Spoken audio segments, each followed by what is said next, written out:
আসসালামু আলাইকুম ওরহমতুল্লাহি ওবারাকাতু। প্রিয় আরএসটেকের ভাই বোনেরা, আজকে আমরা ফ্রিল্যান্সিং নিয়ে আরো গভীরভাবে জানবো ইনশাল্লাহ। আমরা গত পর্বে একজন টপ রেটেড ভাইকে নিয়ে আসছিলাম, শফিউল কাজী ভাইকে। আজকে আমাদের সাথে আছেন আমাদের আরো একজন টপ রেটেড সেলার, মিলন খান ভাই। তো উনি কি নিয়ে কাজ করে, কোন ধরনের ক্লায়েন্টদের সাথে কাজ করে, আমরা যারা নতুন আসতে চাই তাদের জন্য কি কি বাধা আছে, বা এই জিনিসটা কি আসলেই সহজ যে আপনি আসলেই কাজ পেয়ে যাবেন?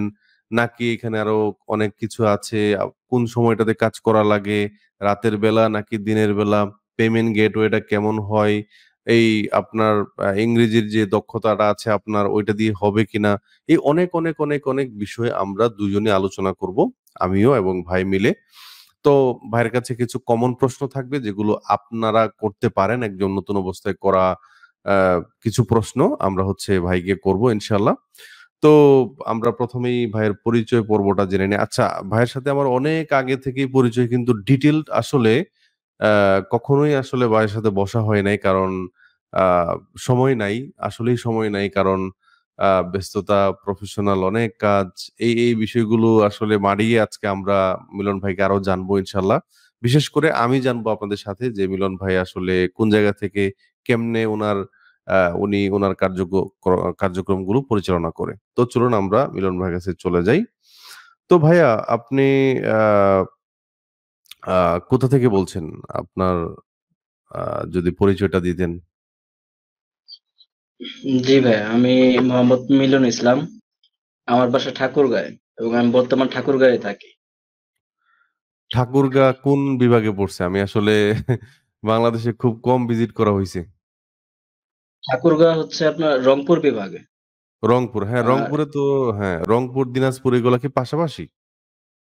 জি, রং না, দিনাজপুর থেকে রংপুর কিছুটা দূরে। দিনাজপুর আর ঠাকুরগাঁও, পঞ্চগড় এগুলো পাশাপাশি। আচ্ছা, আচ্ছা, মানে আচ্ছা। মানে ওই যে দিনাজপুর আর ওই যে অনেকে যে বলে কাঞ্চনজঙ্ঘা দেখা যায়, এটা কি এইদিকে নাকি? মানে ওই জায়গাটা? ঢাকা থেকে দেখা যায়।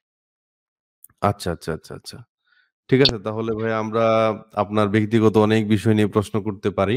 তো ভাইয়া, আ এখন কি আসলেই আপনি ফুল টাইম ফ্রিল্যান্সিং করছেন নাকি এর পাশাপাশি অন্য কিছু, বা আপনার পড়াশোনা রিলেটেড কোনো তথ্য যদি আমরা জানতে চাই তাহলে?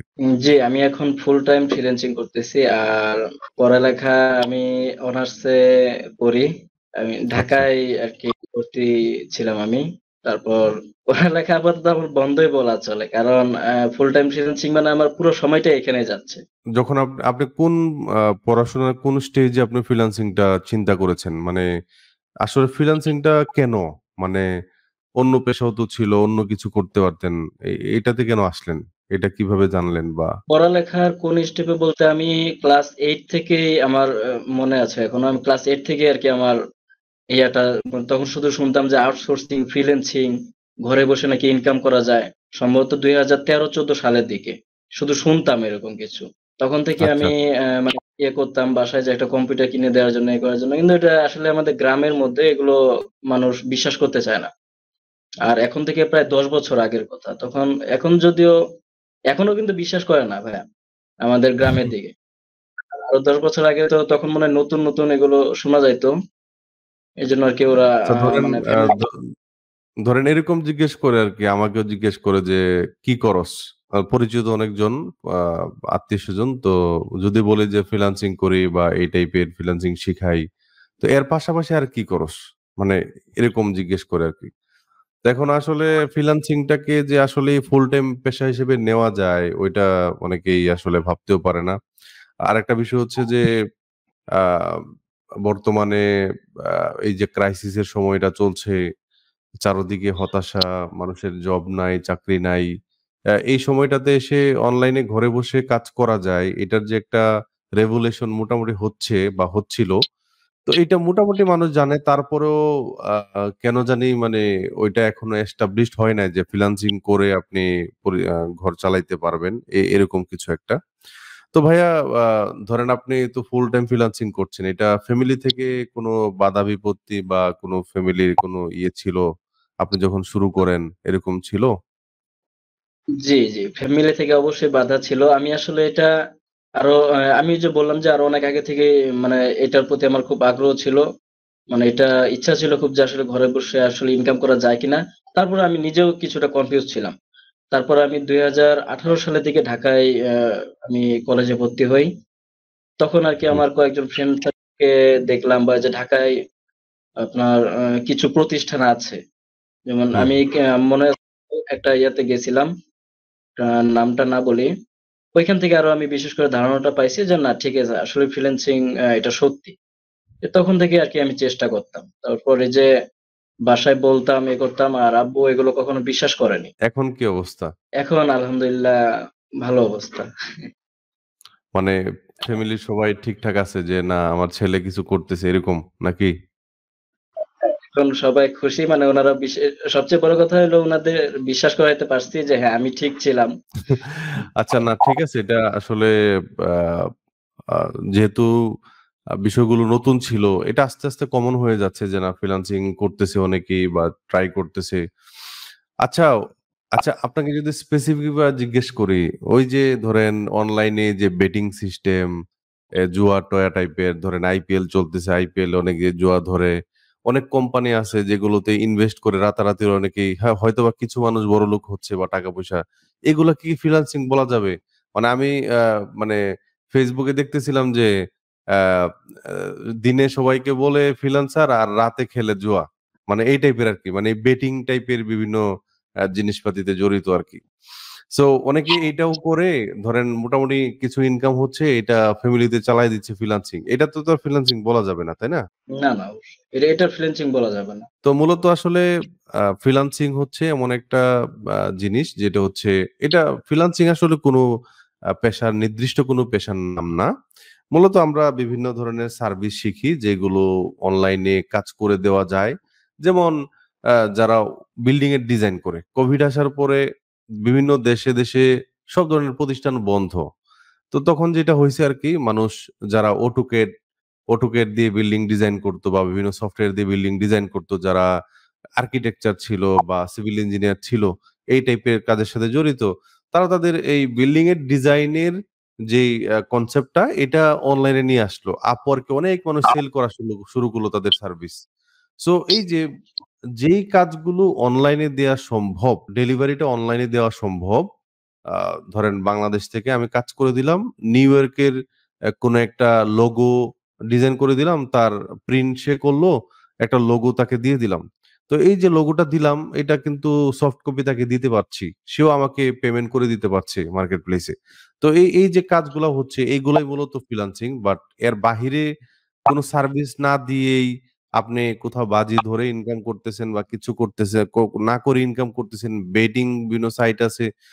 এই যেগুলো বাংলাদেশে ওই লিগ্যাল না। এগুলোতে কাজ করে ইনকাম করার ফ্রিল্যান্সিং বলে না আরকি। এটাই আরকি। আপনি কিছু বলবেন? এই বিষয়ে আমি চাই। মানে যে মানে এরা যে ফ্রিল্যান্সিং নিজেকে দাবি করে, মানে এই যে বেটিং সাইট গুলো দেখা যাচ্ছে যে আসলে লাভ লস থাকে। একদিন ওরা যদি ৳১ ইনকাম করে, পরের দিন কিন্তু ৳২ ওনাদের লস যায়।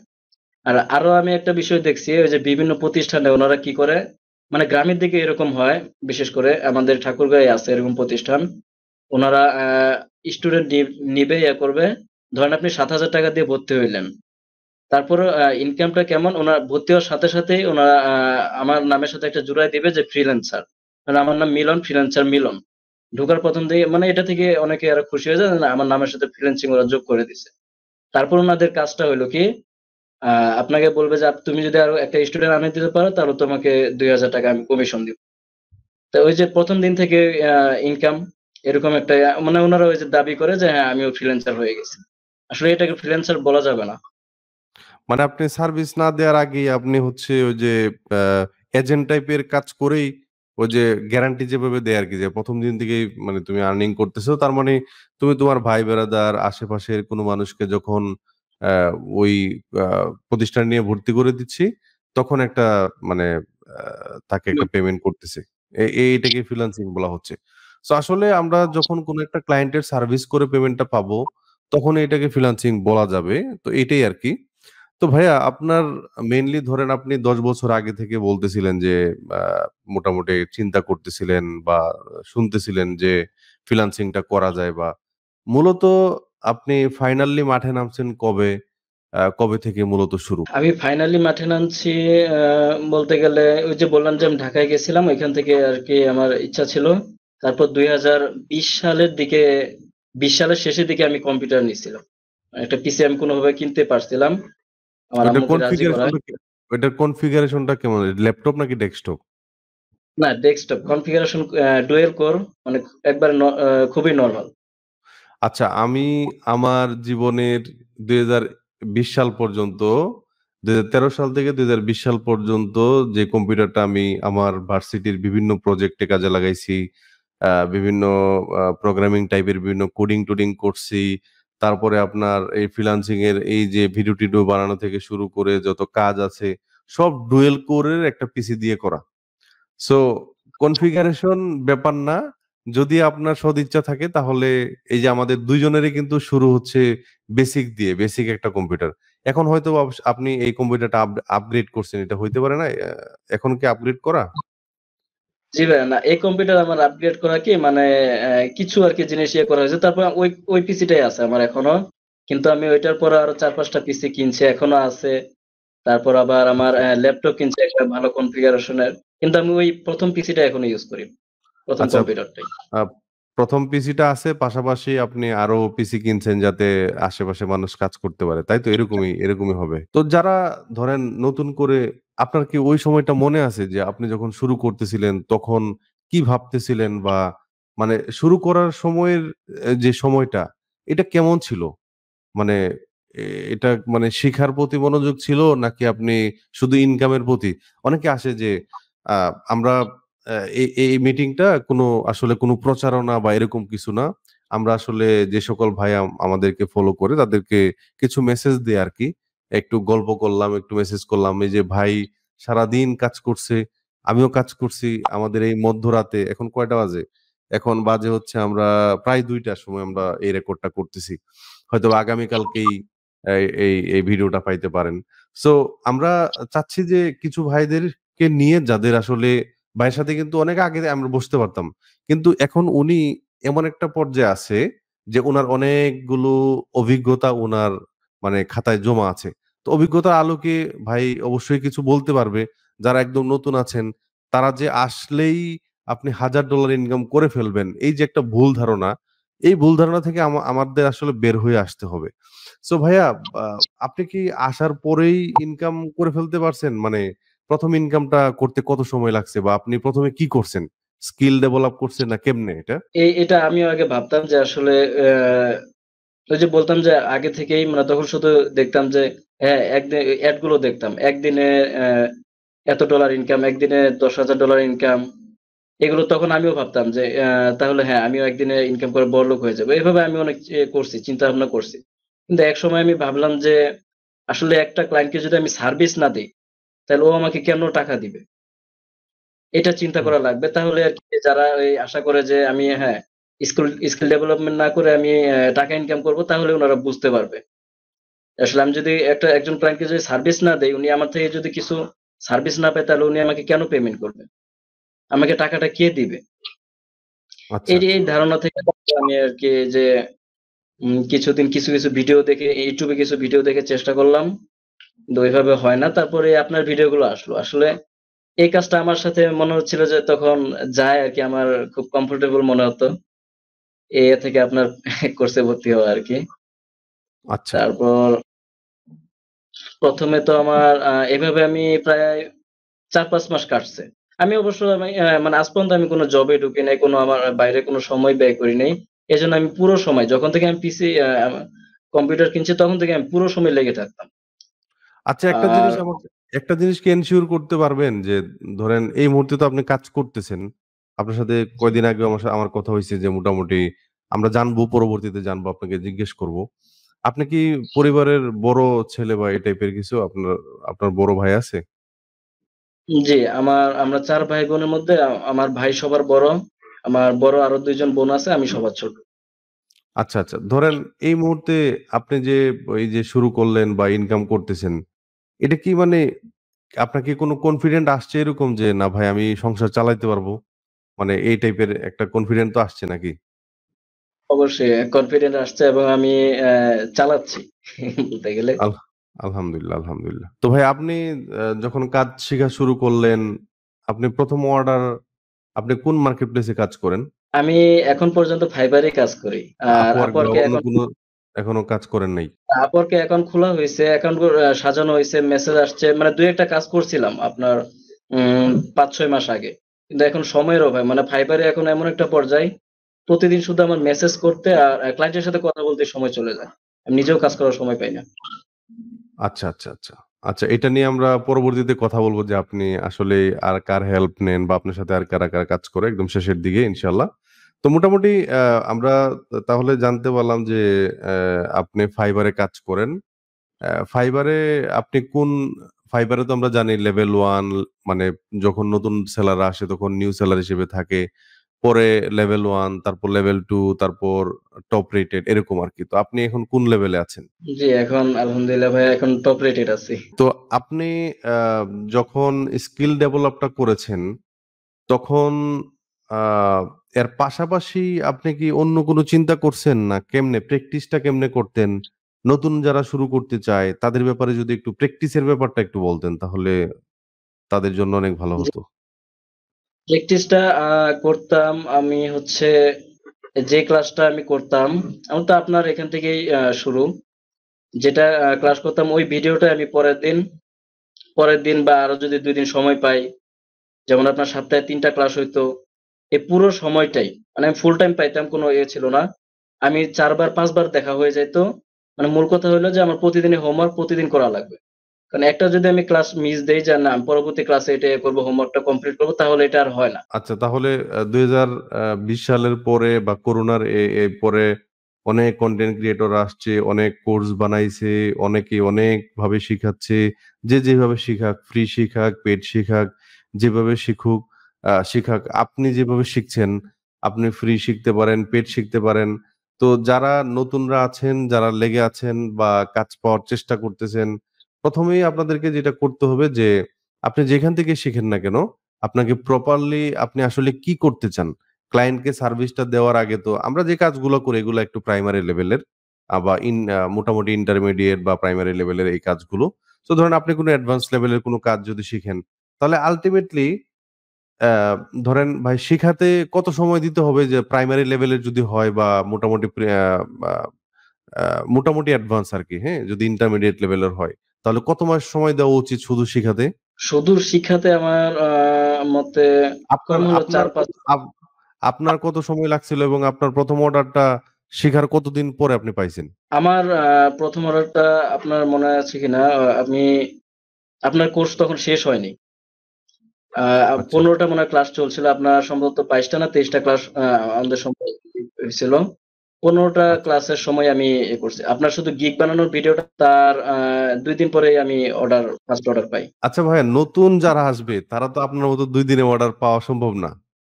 সবার ক্ষেত্রে তো সবার পক্ষে তো ২ দিনে অর্ডার পাওয়া সম্ভব না। তো সেই ক্ষেত্রে এই ধরেন কেউ যদি শুনে যে আপনি ২ দিনের মাথায় অর্ডার পাইছেন, তো উনিও তো চিন্তা করবে যে ভাই আমি ২ দিনের মাথায় অর্ডার পাইতে পারি। তো এই জিনিসটা কি এতই সহজ? না, না, অবশ্যই সহজ না। আপনাকে একটা জিনিস নিয়ে চিন্তা করা লাগবে যে আপনি ঘরে বসে করবেন, আ ডলার ইনকাম করবেন, তাহলে আমার অবশ্যই পরিশ্রম করা উচিত। আমাকে গিগ নিয়ে রিসার্চ করা উচিত। আমাকে চিন্তা করা লাগবে যে আসলে ফাইবারে অনেকজনই সার্ভিস দেয়। যেমন ডাটা এন্ট্রি দিয়ে যদি আপনি গিগ গুলো সার্চ দেন, কম হলে ৭০,০০০ ৬০ থেকে ৭০,০০০ গিগ আসবে। তার মধ্যে আমাকে ক্লায়েন্ট কেন বেছে নিবে? তো আমাকে গিগ গুলো অবশ্যই ঐরকম ভাবে করা লাগবে। উপরে কিভাবে থাকবে আমাকে রিসার্চ করা লাগবে। ১ম এ যাদের গিগ গুলো আছে ওগুলো একটু দেখা লাগবে যে ওরা আসলে গিগে কি লিখছে? ওদের গিগ নিয়ে রিসার্চ করা লাগবে। এসব নিয়ে আরকি অনেক রিসার্চ করতে হবে।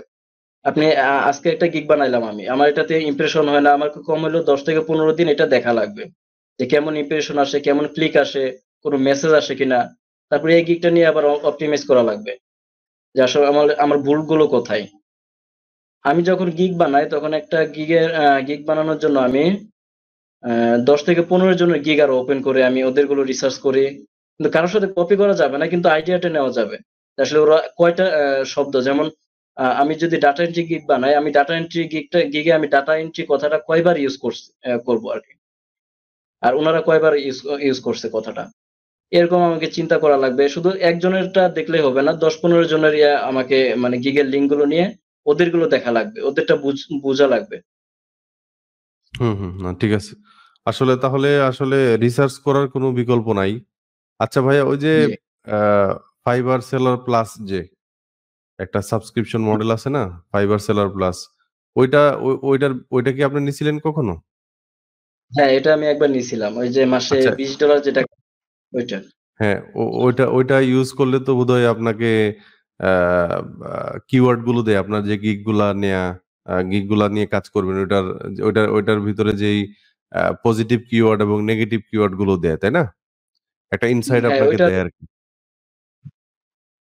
হ্যাঁ, ওইটার একটু সুবিধা আছে। তবে নতুনদের জন্য নতুনদের জন্য যেটা হচ্ছে যে আপনি আ অন্য যারা কাজ করতেছে অলরেডি, মার্কেটে ভালো করতেছে, এদের গিগ গুলা একটু ফলো করা, ওদের সার্ভিস গুলা একটু ফলো করা।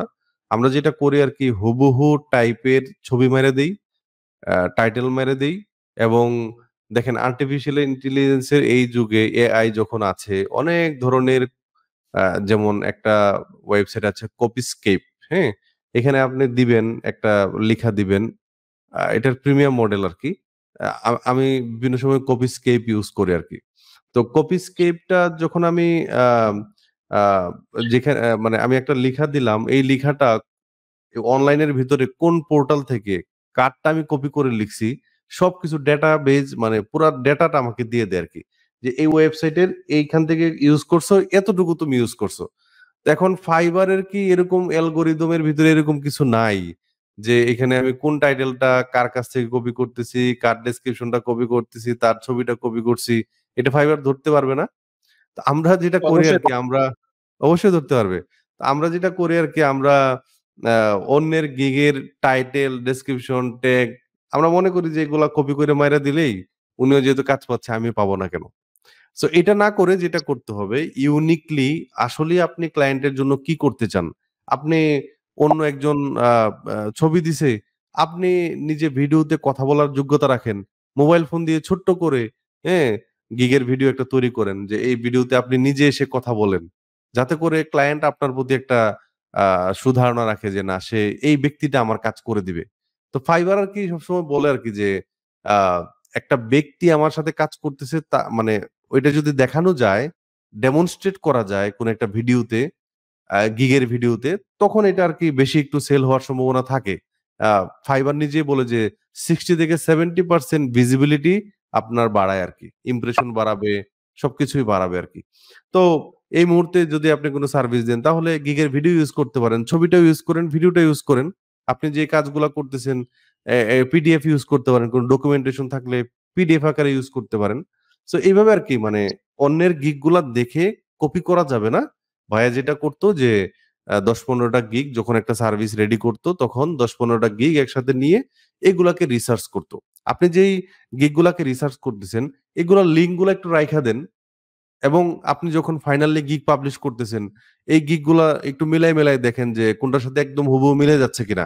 হ্যাঁ, ধরেন আপনি অ্যা ওয়েব ডেভেলপমেন্ট এর সার্ভিস দিবেন। এই যে ওয়েব ডেভেলপমেন্ট কথাটা বা এই যে কিওয়ার্ডটা আছে এটা তো সবার বেলায় সেম থাকবে। বাট আপনি একটু ঘুরায় ফেরায় আপনার প্রেজেন্টেশনটা একটু অন্যরকম হবে। সার্ভিসের যে কিওয়ার্ড গুলো ভাইয়া এগুলো তো প্রায় সেম থাকে। ধরেন আপনি ধরেন লিড জেনারেশন এ আপনি কারো ধরেন a personal information, business information share করতেছেন। ধরেন আপনি লিড জেনারেশন লিখলেন যে আপনি হচ্ছে বিজনেস নেম প্রোভাইড করেন। অন্য কেউ একজন কোম্পানির নেম বলবে, কোম্পানি অ্যাড্রেস বলতে পারে। আপনি বিজনেস অ্যাড্রেস বলতেছেন। সো এরকম হইতে পারে আরকি। সো সার্ভিসের নামগুলা যদি আ সার্ভিসের নামগুলো তো আর পাল্টানো যাবে না। সো এটাকে আবার প্যারাফ্রেজ ও করা যাবে না। বাট আপনি যে প্রেজেন্টেশনটা করতেছেন এটা যদি আসলে ইউনিক হয় তাহলে কেবল আপনি অনন্য একটা উচ্চতায় যেতে পারবেন। তবে আ ওই যে ভাইয়ের মতো ২ দিনেই আ অর্ডার পাওয়া এটা আমার কাছে মনে হয় না যে এই মুহূর্তে এটা হয়তোবা উনি যখন শুরু করছে তখন একটা লেভেল ছিল, একটা কম্পিটিশন এর একটা মাত্রা ছিল। এখন এটা বাইরে গেছে। বিশেষ করে ভাইয়া তো আ মানে অনেকদিন ধরে ইয়েতে আছেন, মার্কেটে আছেন। তো বিশেষ করে এআই আসার পরে, হ্যাঁ? ২ দিন পরে মার্কেট বিভিন্ন ধরনের আপডেট নিয়ে আসে। তাই না ভাইয়া? এগুলার কারণেও কিন্তু জি, মার্কেটটা চেঞ্জ হয়। আপনি কি এটা উপলব্ধি করতে পারতেছেন? জি, জি, আমি করতে পারি ভাইয়া। মানে আপনার খুব আপডেট নেয় ফাইবার এখন। কয়দিন পর পরই। কয়দিন পর, পরই আপডেট। এবং আ আ ফাইবারের যেই গিগের প্রমোশনের যে সিস্টেমটা আসছে, এটা তো এটা কি আপনি সবসময় করেন? এখন এটা অন করে রাখেন? হ্যাঁ, হ্যাঁ, এটা ইউজ করি, আবার এটা ইউজ করা দরকার সবার ক্ষেত্রে। মানে এটা একটা সুযোগ। তাদের ইকোসিস্টেমে আপনি যখন ঢুকে যাবেন বা মার্কেট প্লেসের যেকোনো মার্কেট প্লেসে যেমন আপওয়ার্ক এ কানেক্টের দাম কিন্তু বাড়ায় ফেলতেছে। অনেক কানেক্টের দাম বাড়ায় ফেলছে। আ কেমনে বাড়াইছে? যে আপনি কানেক্ট কিনতেছেন, আগে যেখানে ৳১০ কানেক্ট লাগতো এখন ৳২০ কানেক্ট লাগে। মানে কানেক্টের পরিমাণ বেড়ে গেছে। জবে এপ্লাই করার জিনিস আ হ্যাঁ, এই সিস্টেমটা কিন্তু নতুনদের জন্য একটু হুমকি স্বরূপও। বাট আ যারা মোটামুটি একটা লং রানে আপনি আগাচ্ছেন তাদের জন্য কিছুটা হলেও আমার কাছে মনে হয় উপকারী। এবং এটা আসলে কিছু করার নেই। মার্কেট প্লেস এটা করবেই। এ এ কোনো এক সময় কোনো না কোনো সময় করবে। যেরকম Facebook এর একটা পেজ আছে, হঠাৎ করে দেখেন আপনি ফল ডাউন করে ফেলছেন। আপনার কোনো ত্রুটি নাই। তো এটা কেন করছে? কারণ আপনি যাতে আপনার Facebook টাকে প্রমোট করেন। Facebook এর বিভিন্ন পোস্টকে আপনি প্রমোট করেন। তাদের এই যে বুস্টিং এর যে সার্ভিসটা ওইটা নেয়ার হুম। জন্য। সো এগুলা তারা ইচ্ছা করেই করে আরকি।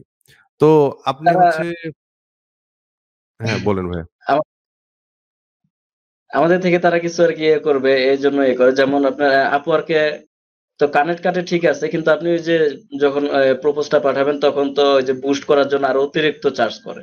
ওই যে আপনার এটা ১ম এ ক কভার লেটার নিচে গিয়ে দেখবেন আরো বুস্ট করে রাখছে। প্রপোজাল। এই যে একটা প্রবলেম। আচ্ছা ভাই আপনার হ্যাঁ। ১ম অর্ডারের দাম কত ছিল ফাইবারের? ১ম অর্ডারের দাম ছিল ভাইয়া $১৭।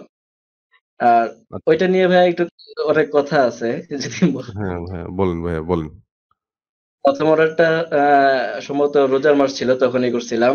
মানে ওইটা নিয়ে আমার টানা ৩ দিন জেগে থাকতে হইছে। ৩০০ না ৩৫০ লিড ছিল। যেমন পাকিস্তানি ক্লায়েন্টের কাজ কিন্তু কেউ নিতে চায় না ভয়ে, যে আসলে ওরা করে অনেক স্ক্যামার, অ্যাকাউন্ট ডিসেবল করে দেয় ওরা। তো তখন আমি তারপর আমার কয়েকটা মেসেজ আসছে, আমি ধরতে পারি নাই। ওই ২ দিনের মধ্যেই মেসেজ আসছে, ধরতে পারিনি। তারপর ওইদিনকে আমি প্রায় মানে রাত ৪ঃ০০ দিকে মেসেজটা অর্ডারটা নিছিলাম উনার কাছ থেকে। অনেক জোর করে রিকোয়েস্ট করে, মানে আমার অর্ডার লাগবে। উনি দিবে না, উনি দাম কম দিবে। যেমন মনে হয় ৩৫০ থেকে ৪০০ লিটার মতো হবে। মানে এই লিডের $১৭ এ হয় না। তারপর নিলাম। আর আমার ভাগ্যটা কি, যেদিন অর্ডার নিলাম ঐদিন সকাল থেকেই আমার এখানে কারেন্ট নাই। টানা ৩ দিন, মানে দিনের বেলা থাকবে না, রাত্রে শুধু আসে। আপনার ১২ রাতে মনে হয় ৮ঃ০০-৯ঃ০০ দিকে আসে। ভোরবেলা পর্যন্ত থাকে শুধু। সেহরি পর্যন্ত। তখন আমাদের টিমে অনেকজন ছিল। আমরা আ আমি এই ফোন থেকে, তখন তো কাজে এতটা অভিজ্ঞ না, শুধু আপনার করছিলাম, কাজটা একটু নতুন ছিল। তখন আরকি আমাদের টিম মেম্বাররা অনেক হেল্প করছে। ওনারা ১ দিন হেল্প করছে। তারপরে এই টানা পরের আরো ৩ দিন, ৩ দিন আমার কোনো ঘুম নাই। গরম প্রচন্ড, এরকম সময় ছিল তখন। এই গরমে আমি আ ঘুমাইতে পারিনি টানা ৩ দিন। যাই হোক, অনেক কষ্ট করে আমি কাজটা করছি। যাক, আল্লাহরও ছিল যে এত কষ্ট করছি। ক্লায়েন্ট আবার ভালো একটা ৫ স্টার ফিডব্যাক দিছে। এই আরকি। এখন তখন থেকে আমার মোটামুটি শুরু বলা যায়। আচ্ছা, বর্তমানে আপনি বড় কোনো অর্ডার করতেছেন এরকম আছে? কত ডলার এরকম? বড় অর্ডার বলতে একটা $১২০০ অর্ডার রানিং চলতেছে। আচ্ছা আলহামদুলিল্লাহ। তো এটা কি মাইলস্টোনে না একবারেই জমা দেওয়া? এটা একবারে সিঙ্গেল পেমেন্ট মানে ভাইয়া। সিঙ্গেল পেমেন্ট আচ্ছা। তাহলে ভাইয়া আ আমরা শুনতে পারলাম যে ভাইয়ার ১ম অর্ডার ছিল হচ্ছে আপনার $১৭ এর ফাইবারে। তো বর্তমানে আ অর্ডার পাওয়া যাচ্ছে না একদম কাজ নাই? যাদের নাই এরকম মানে বর্তমানে আপনার রিসার্চ এ কি বলে? একটা নতুনরাও যেহেতু আসতে চাচ্ছে, অনেকে কাজ শুরু করতে চায়। আমাদের শুধু লিড জেনারেশন টাইপের না। ধরেন ওভারঅল আপনি যদি মার্কেটটা তো এতদিনে তো আপনার মোটামুটি বোঝা হয়ে গেছে যে মার্কেটে যারা নতুন আসবে এইভাবে প্রস্তুতি নিয়ে আসা উচিত। তো অর্ডারের যেই মানে যে ক্রাইসিস আছে না কিরকম? মানে কি অবস্থাটা আছে একটু বলেন? অর্ডারের ক্রাইসিস নাই ভাইয়া। আসলে কথা হলো যে, যার গিগ র‍্যাংকে থাকবে না, উনি তো আসলে মেসেজ পাবে না। এটা ঠিক। কিন্তু যারা উপরের দিকে থাকবে, যেমন গিগ নিয়ে রিসার্চ করবে, আজকে মানে একটা গিগ নিয়ে 10-15 দিন দেখলো, ওটা এডিট করলো। আসলে ফাইবারকে বোঝানো লাগবে যে আমি আমি ফাইবারে সময় দিচ্ছি, আমি গিগ বানাচ্ছি, এ করতেছি, কিন্তু কয়েকদিন চেষ্টা করলাম আর দেখলাম না, তাহলে সমস্যা। যেমন আমি মাঝখানে প্রায় 1.5 বছরের মতো কিন্তু আমি একটু প্রবলেমে ছিলাম ফাইবার নিয়ে। তারপর আমি লেগেছিলাম, ফাইবারকে বুঝাইছি যে না আমি আছি, ফাইবার আমি সময় দিচ্ছি, এ করছি। একটা অ্যাকাউন্ট নিয়েছিলাম, ওইটা এডিট করছি, গিগ এ করছি, এভাবে আর কি আমি তারপরে এ করছি। আর আমার এখন অর্ডার বলতে গেলে, যেমন আমি এই যে বললাম একটু আগেও যে আমার সারাদিন ক্লায়েন্টের সাথে কথা বলতেই সময় চলে যায়। মানে যারা আচ্ছা। উপরের দিকে থাকে, লেভেল আছে বা কাজ করতেছে সবসময়, ওদেরকে অর্ডার আরো নিতে পারে না। যেমন আমি এখন অর্ডার নিই না, বুঝছি, একটা বুঝছি। লিমিটের মানে মধ্যে রাখি। লিমিটের মধ্যে ৩,০০০ এর রাখেন। মধ্যে, জি, জি। আচ্ছা, ২,০০০ আচ্ছা। থেকে $৩,০০০ নিলে আমি এটা আর পরবর্তী অর্ডার নিই না। এখন তাহলে নতুন যারা ভাই-বোনেরা আছেন দেখেন এই টাইপের ভাইরা আ সব অর্ডার এখন নেয় না, বেছে, বেছে অর্ডার নেয়। তাহলে ওই ক্লায়েন্টরা কাদেরকে অর্ডার দিবে? যারা সবাইকে নক করছে, যারা কাজ করতেছে না, ওনার হাতে সময় হুম, নাই। এরাই কিন্তু নতুন সেলারদের কাছে যাবে, তাই না? ওরা ফিল্টার করে, করে হুম। নতুন সেলারদের কাছে যাবে এবং অনেক ক্লায়েন্ট ইনটেনশনালি Fiverr, Upwork এই ধরনের মার্কেট প্লেসে আসেই নতুনদেরকে দিয়ে কাজ করাবো, গাধার মতো খাটাবো, টাকা কম দিব। হ্যাঁ? তারা জানে যে আসলে এদের ক্রাইসিস আছে, এদের একটা রিভিউ দরকার। এই আজকে একজন ভাই আমাকে নক করছিল যে ভাই আমি কে ওয়ার্ক নামে একটা ওয়েবসাইট আছে মার্কেট প্লেস। ওইখানে রিভিউর বিনিময়ে ফ্রিতে কাজ করে দিবে। মানে কেমন ধরেন সে পরিশ্রম করতে চায়। মানে সে শুধু রিভিউটা পাবে একটা পজিটিভ রিভিউর জন্য ফ্রিতে কাজ করে দিবে। মানে উনার অফারটা এরকম তৈরি করা। সো নতুনদের জন্য বলব যে আশা করি ভাই বুঝতে পারতেছেন যে নতুনরাও হতাশ হওয়ার কিছু নাই। তবে এটা এরকম না যে অ্যা অ্যা কি বলে আপনি লেগে আছেন, আপনি কাজ পাবেন না। একটা সময় পাবেন। তবে Fiverr কে বুঝানো লাগবে যে আপনি অ্যাক্টিভ আছেন। তো Fiverr কে হ্যাঁ, কেমনে, কেমনে বুঝাইতে পারে? মানে কেমনে, কেমনে বুঝানো যায় বলেন তো ভাই একটু? ফাইবারকে যে এভাবে বোঝানো লাগবে, আপনার প্রোফাইলটা অপটিমাইজ করা লাগবে। যেমন আপনার প্রোফাইলে অনেকগুলো স্কিল আছে। অনেকগুলো হুম, স্কিল টেস্ট দেওয়া যাবে। এগুলো দেওয়া লাগবে, এগুলো নিয়ে রিসার্চ করা লাগবে। এগুলো দিলে ফাইবার বুঝবে যে না এ তো অনেকগুলো স্কিল টেস্ট দিছে। তাহলে অবশ্যই সময় দিচ্ছে।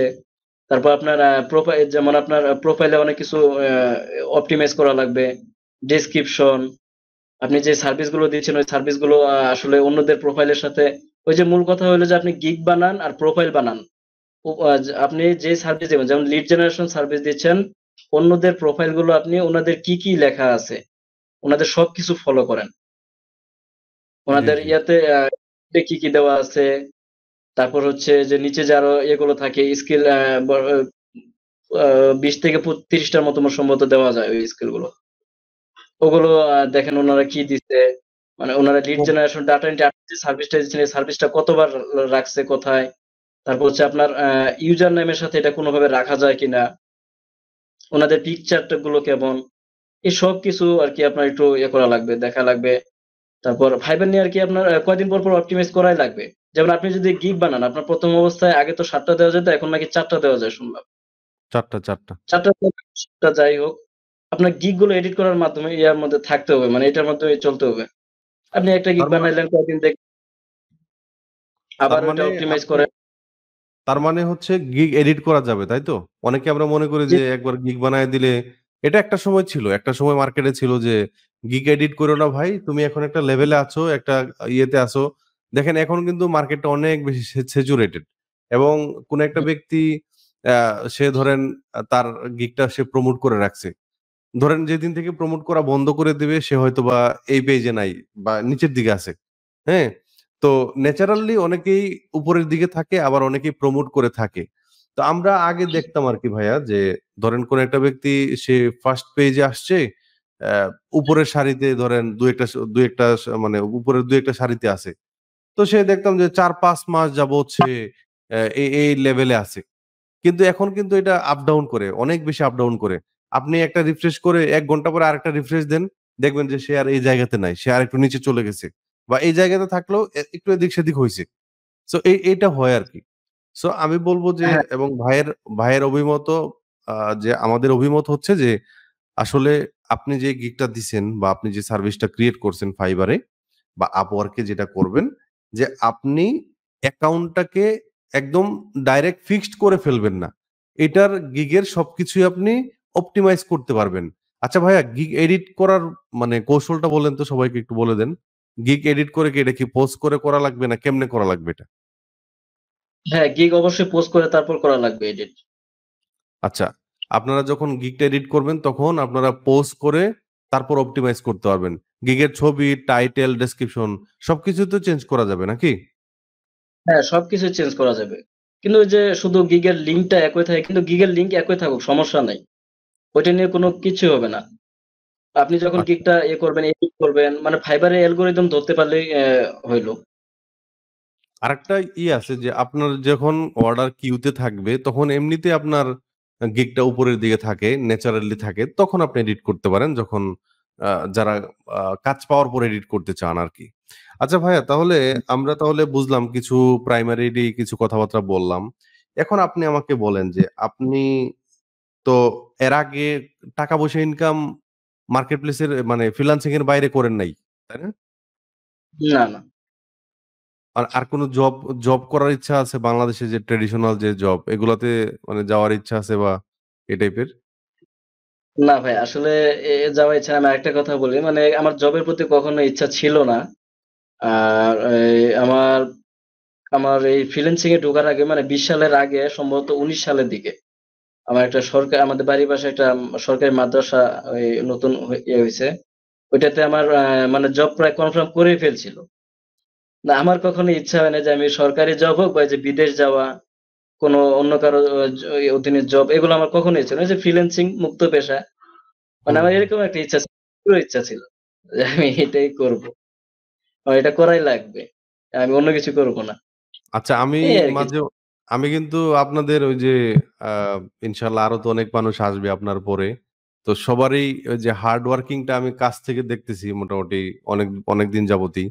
সো ভাইয়ার ডেডিকেশন এই জায়গাতে অন্যরকমই। সো এই আরকি, আসলে ডেডিকেশন থাকলে আ আল্লাহ রাব্বুল আলামিন অবশ্যই দেয়।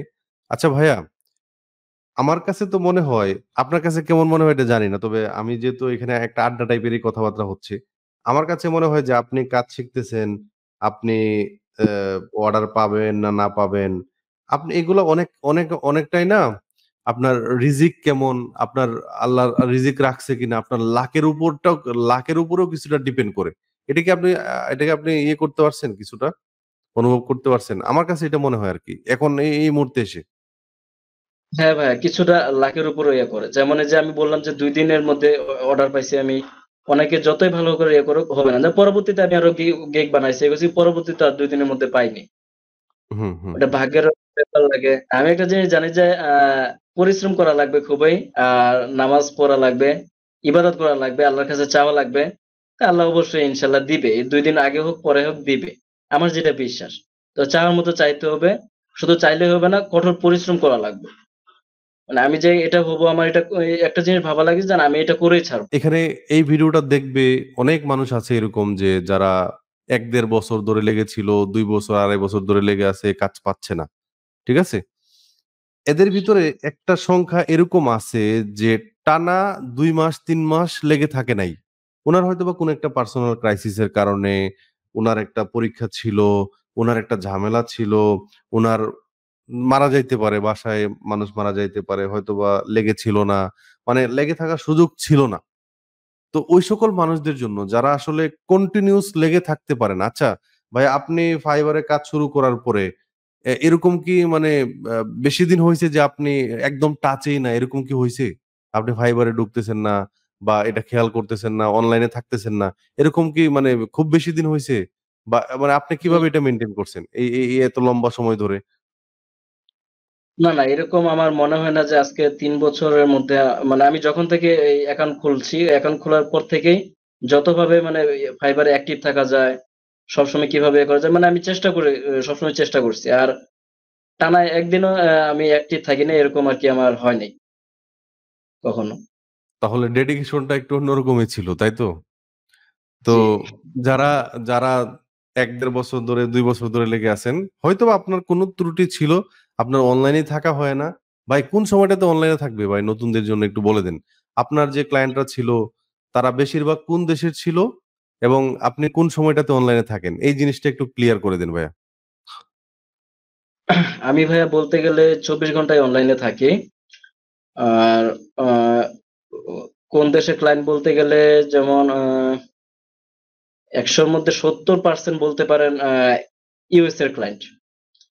আর তার মধ্যে বাকি ২০% ইউরোপের, আর বাকি ১০% অন্য কান্ট্রির থাকতে পারে। আচ্ছা, আপনি এই পর্যন্ত কতটা ক্লায়েন্টের সাথে কাজ করছেন? মানে একটা হ্যাঁ, এটা বলা সম্ভব না। মানে হয়তোবা exactly out of market place ও হইতে পারে, মার্কেট প্লেস হইতে পারে। টোটাল কতটা কাজ করছেন এই পর্যন্ত? Total ৫০০ plus. ৫০০ plus. ৫০০ plus unique client. আচ্ছা ভাই, এটা তো জিজ্ঞেস করা ঠিক না যে ভাই কত আর্নিং করছেন টোটাল? এটা কি বলা যাবে? যদি বলা যায় তাহলে বলবেন। নাহলে আমার এমনিতেই ফোর্স করব না। আ আমার ইনকামটা এত বেশি হয়নি, যদিও খুব বেশি সময় হয়নি যে আমি ইয়াতে আসছি। আবার 30K প্লাস ডলার এরকম। মানে $৩০,০০০ এর উপরে বা এই টাইপের আরকি। মাঝখানে একটা লম্বা গ্যাপ গেছে। আচ্ছা, এটা নিয়ে আমরা জানবো। তো এই যে লম্বা একটা গ্যাপ গেল, এই লম্বা গ্যাপে কি আপনি কি হতাশ হইছেন বা ছেড়ে দিছেন বা ছেড়ে দেওয়ার ইচ্ছা করছে? এরকম কি হইছে ভাইয়া? না, ছেড়ে দেওয়ার ইচ্ছা কখনো হয়নি। আমি হতাশ অ্যা হইছি যে আসলে আমি নিজে ফ্রিল্যান্সার আগে করলাম। এখন হচ্ছে না কেন? ওই যে তখন একটু ভাগ্যের উপরে লাগতো যে হ্যাঁ, ভাগ্যটা হয়তো খারাপ। তারপর আমি একটা জিনিস ভাবতাম যে না, আমি একদিন হলেও ইনকাম করেই ছাড়বো আবার। এটা মানে মানে আগে যে কতদিন আপনি কাজ পান নাই মানে দীর্ঘ সময় কতদিন হইছে? ১.৫ থেকে ২ বছর হবে না, ১.৫ বছর হবে। মানে একটা কাজও পান নাই এরকম হইছে? একটা কাজ ওই যে পুরাতন ক্লায়েন্ট ছিল, আসলে যখন ভাগ্য খারাপ থাকে না সব দিকে, যেমন আগে, এখন আমার পুরাতন ক্লায়েন্ট গুলোর কাজ করে আমি পাই না, সময় পাই না। আগেও এরকম হইতো। কিন্তু যখন আমার সমস্যা হয়ে গেল অ্যাকাউন্টের, তারপরে পুরাতন ক্লায়েন্ট গুলো আস্তে, আস্তে যারা মার্কেট প্লেস এর বাইরে ওদেরকে করছিলাম। নিতে পারছিলাম। ওরাও কাজ দেওয়া আস্তে, আস্তে বন্ধ করে দিল। একজনের সাথে সম্ভবত শেষ পর্যন্ত লেগেছিলাম। এখনো উনার কাজ করি। আচ্ছা, আচ্ছা। একজন তো অ্যাকাউন্টে কি আপনার প্রবলেম হয়েছিল? মানে এটা কি বলা যাবে? হ্যাঁ, হ্যাঁ, অ্যাকাউন্টে আমার একটা প্রবলেম অ্যাকাউন্ট একটা না অনেকগুলোই হয়েছে। কিন্তু ওইটা সবার ১ম আরকি একটা ওইটা লেভেল 2 সেল। বড় অ্যাকাউন্ট লেভেল 2 সেলার মানের একটা অ্যাকাউন্ট সাসপেন্ড হইছে। এটা নিয়ে ভাইয়ের সাথে জি। কথাও বলছিলাম। তো যাই হোক, আবার আপনি কামব্যাক করতে পারছেন আলহামদুলিল্লাহ। আল্লাহর কাছে শুকরিয়া। আসলে আল্লাহ রাব্বুল আলামিন কাউকে হতাশ করেন না। আ আল্লাহ রাব্বুল আলামিন বলছে না যে, "আমি তোমাদেরকে অবশ্যই পরীক্ষা করব যদি তোমরা মুমিন হয়ে থাকো।" তো অনেকভাবেই পরীক্ষা করবে। জান, মাল এই সেই অনেক কিছু দিয়ে পরীক্ষা করবে আরকি। তো ভাইয়া আবার কামব্যাক করছে এটাই সবথেকে বড় কথা। এবং আ কামব্যাকটা করতে হয়তোবা একটু সময় লাগছে। হ্যাঁ, তাহলে বুঝতে পারলাম যে আপনি কাজ পাইতেছেন একটা লেভেলে যাওয়ার পরে ইঞ্জিনটা স্টপ হয়েছে ইঞ্জিনটা স্টপ হয়ে যাইতে পারে। কারণ কি? কারণ হচ্ছে দেখেন খারাপ লাগার কথা, আপনি যখন একটা ইনকাম লেভেলে চলে যাবেন, ইনকাম স্ট্রিম হবে আপনার, তখন আপনার ওই যে এই পয়সা মানে খরচ করার এই এবিলিটি বা যেটা বলেন যে একটা অভ্যাস হয়ে যায়, তাই না? যে জি। ফ্যামিলির সাথে হ্যাঁ, বেশিরভাগ দেখেন আমরা যারা কাজ করতেছি, আমরা চেষ্টা করি ফ্যামিলির মেম্বারদেরকে খুশি করে রাখা যেভাবেই হোক। তো আ তো এই যে আমরা এই কন্ট্রিবিউশনটা আমরা করতে পারতেছিলাম, হঠাৎ করে নাই। তখন আ আ আমি নিজে করতে পারতেছি না। এই যে একটা হাহাকার নিজের ভিতরে। এই জিনিসটাই হচ্ছে মানে এই যে দেখেন উনি যদি ছেড়ে দিত, উনার অ্যাকাউন্টও ডিসেবল হইছে। উনি লম্বা সময় ধরে কাজ পান নাই। এখন তো আলহামদুলিল্লাহ এই মুহূর্তে উনি বলতেছেন যে উনার $১২০০ অর্ডার আর্নিং আছে। সো যদি ছেড়ে দিতেন হ্যাঁ, একদম তাহলে তো আর এইটা করা হইতো না, তাই না ভাইয়া? রানিং আছে ২২০০ প্লাস। মানে একটা বড় মানে অর্ডার। একটা বড় প্লাস। আচ্ছা ভাইয়া মানে আ টোটাল ৩০K আর্নিং আপনার উম সর্বোচ্চ মান্থলি আর্নিং কত ছিল? এটা কি বলা যাবে? একটা অ্যামাউন্ট মানে সবাই জানলো আরকি। সর্বোচ্চ আর্নিং ছিল আ 40 কে, 4K $৪,০০০ প্লাস। $৪,০০০ $৪,০০০ প্লাস। আচ্ছা যাই হোক। তাহলে মোটামুটি লিড জেনারেশন টাইপের কাজ করেও ভাইয়া $৪,০০০ ইনকাম করছে। তো এটা তো চাট্টিখানি কথা না। তো এখনো করতেছে আলহামদুলিল্লাহ এই টাইপের কাজ। সো আচ্ছা ভাইয়া আপনি তো কাজ করতেছেন। আপনি কি স্কিল ডেভেলপে আছেন? মানে আপনি অন্য কিছু শিখতেছেন এরকম আছে না? না, মাঝে এখন আমি নাই অন্য কিছু শেখাতে। আমি মাঝে যে ওই যে গ্যাপ গেল, ওই গ্যাপের সময় অনেক কিছু ট্রাই করছি, যেমন ডিজিটাল মার্কেটিং এর কিছু অনেকগুলো হুম, কোর্সেও ভর্তি করছিলাম, কিন্তু হুম। আসলে পারিনি। তারপর চেষ্টা করতে করতে আবার এটাতে শুরু হয়ে গেল। আমি একটা জিনিস আবার ভাবতাম যে না, ডাটা এন্ট্রি আর লিড জেনারেশন নিয়ে আগে যেহেতু কাজ করছি, তাহলে আমি এটা নিয়েও প্রচুর সময় দিতাম। আমরা ভাইয়ের কাছ থেকে জানতে পারলাম যে উনি যখন ঝামেলায় ছিল, কাজ পাচ্ছিল না তখন অনেক কিছু শুরু করছে আবার ডিজিটাল মার্কেটিং টাইপের বিভিন্ন কাজ। কিন্তু আবার উনি উনার আগের পেশা বা আগের কাজগুলোতে কামব্যাক করতে পারছে। তো এই আরকি। তো আসলে রিজিকে যার যখন যেটা হবে বা যেটা থাকবে ওইটা হবেই। তো আচ্ছা ভাইয়া ধরেন নতুনরা যদি কাজ পাইতে চায় বা নতুনরা যদি আ অনলাইনে থাকতে চায়, যেহেতু ফাইবার একটা অনলাইনের সিস্টেম আছে এবং আপনি ফাইবারে বেশি কাজ করছেন। তো বাংলাদেশে কোন সময়টাতে আপনি বেশিরভাগ ক্লায়েন্ট পাইছেন? যেহেতু আপনার ৫০০ ক্লায়েন্ট, ৫০০ ক্লায়েন্টরে একসাথে লাইনে দাঁড়াইলে অনেক লম্বা লাইন হবে, বুঝছেন? ওই যে ভোট দেওয়ার জন্য যে লাইনে দাঁড়ায়, তো ক্লায়েন্ট গুলা যদি লাইনে দাঁড়ায় তাহলে অনেক লম্বা লাইন হবে। সো এই এতগুলো জি। ক্লায়েন্ট ম্যানেজ করতে গিয়ে আপনি কোন সময়টাতে বেশি তাদেরকে পাইছেন? মানে কমিউনিকেশন করার জন্য তারা কখন আসে? এই জিনিসটা অনেকের প্রশ্ন ভাইয়া। কমিউনিকেশনের জন্য আসলে ওনাদের যে আমাদের সময় অনুযায়ীটা আগে বলি যে বেশিরভাগ রাত ২টার পর থেকে সকাল ৬টার মধ্যে উনাদেরকে আরকি উনারা বেশি মেসেজগুলো আরকি আসতো। এখন পর্যন্ত আসে আরকি। আর বিশেষ করে যদি ভোর ৫টার পরে, মানে তখন তো সকালে বলা চলে। ৫টা থেকে ৭টার মধ্যে যে মেসেজগুলো আসবে, ওই মেসেজগুলো মানে অর্ডারটা খুব কম মিস হয়। যেমন আচ্ছা ৫টা মেসেজ আসলে হুম, হুম, হুম। বলেন। তার মধ্যে ৪ টাই অর্ডার পাওয়ার সম্ভাবনা থাকে। কারণ ওই সময় অনেকে আছে সারারাত জেগে থেকে সকালে ঘুমায় পড়ে। অনেকে কি মানে সবাই এটাই করে। কিন্তু ওই সময়টাও হুম, আরকি মেসেজ আসলে টা ওই ধরা যায়।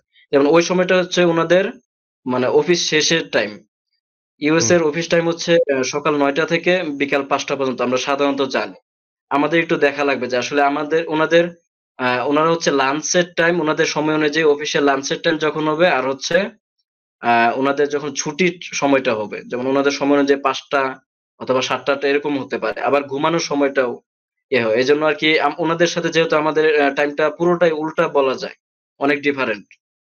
এজন্য আরকি উনাদের যখন ঘুমানোর টাইম হবে আমাদের তখন শেষ রাত হবে। এরকম কিছু একটা সময়। ওনাদের অফিস টাইমটা যখন শেষ হবে আমাদের এখানে তখন ৩টা ৪টা বাজবে। হুম, হুম, হুম। এজন্য আরকি তখন মেসেজগুলো বেশি পাওয়ার সম্ভাবনা থাকে। আচ্ছা তাহলে এক কথায় বাংলাদেশের কোন সময় থেকে কোন সময় অনলাইনে থাকবে যারা নতুনরা আছে? তারা ক্লায়েন্ট পাওয়ার জন্য? এটা একটু বলে দেন। কোন সময় থেকে যেমন বিশেষ করে রাত ২টা থেকে সকাল ৬টা ৭টা পর্যন্ত, সকাল ৭টা পর্যন্ত থাকাই লাগবে নতুন অবস্থায়। তাহলে আমরা বলতে পারি যে স যারা কাজ করতে চায় নতুন অবস্থায় সন্ধ্যা থেকে সকাল ৭টা এরকমও তো বলা যায়। হুম, হ্যাঁ, সন্ধ্যা এরকম বা বলা যায়।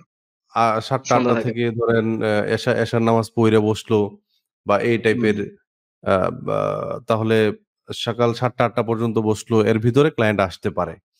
আচ্ছা এখন ভাই হুম।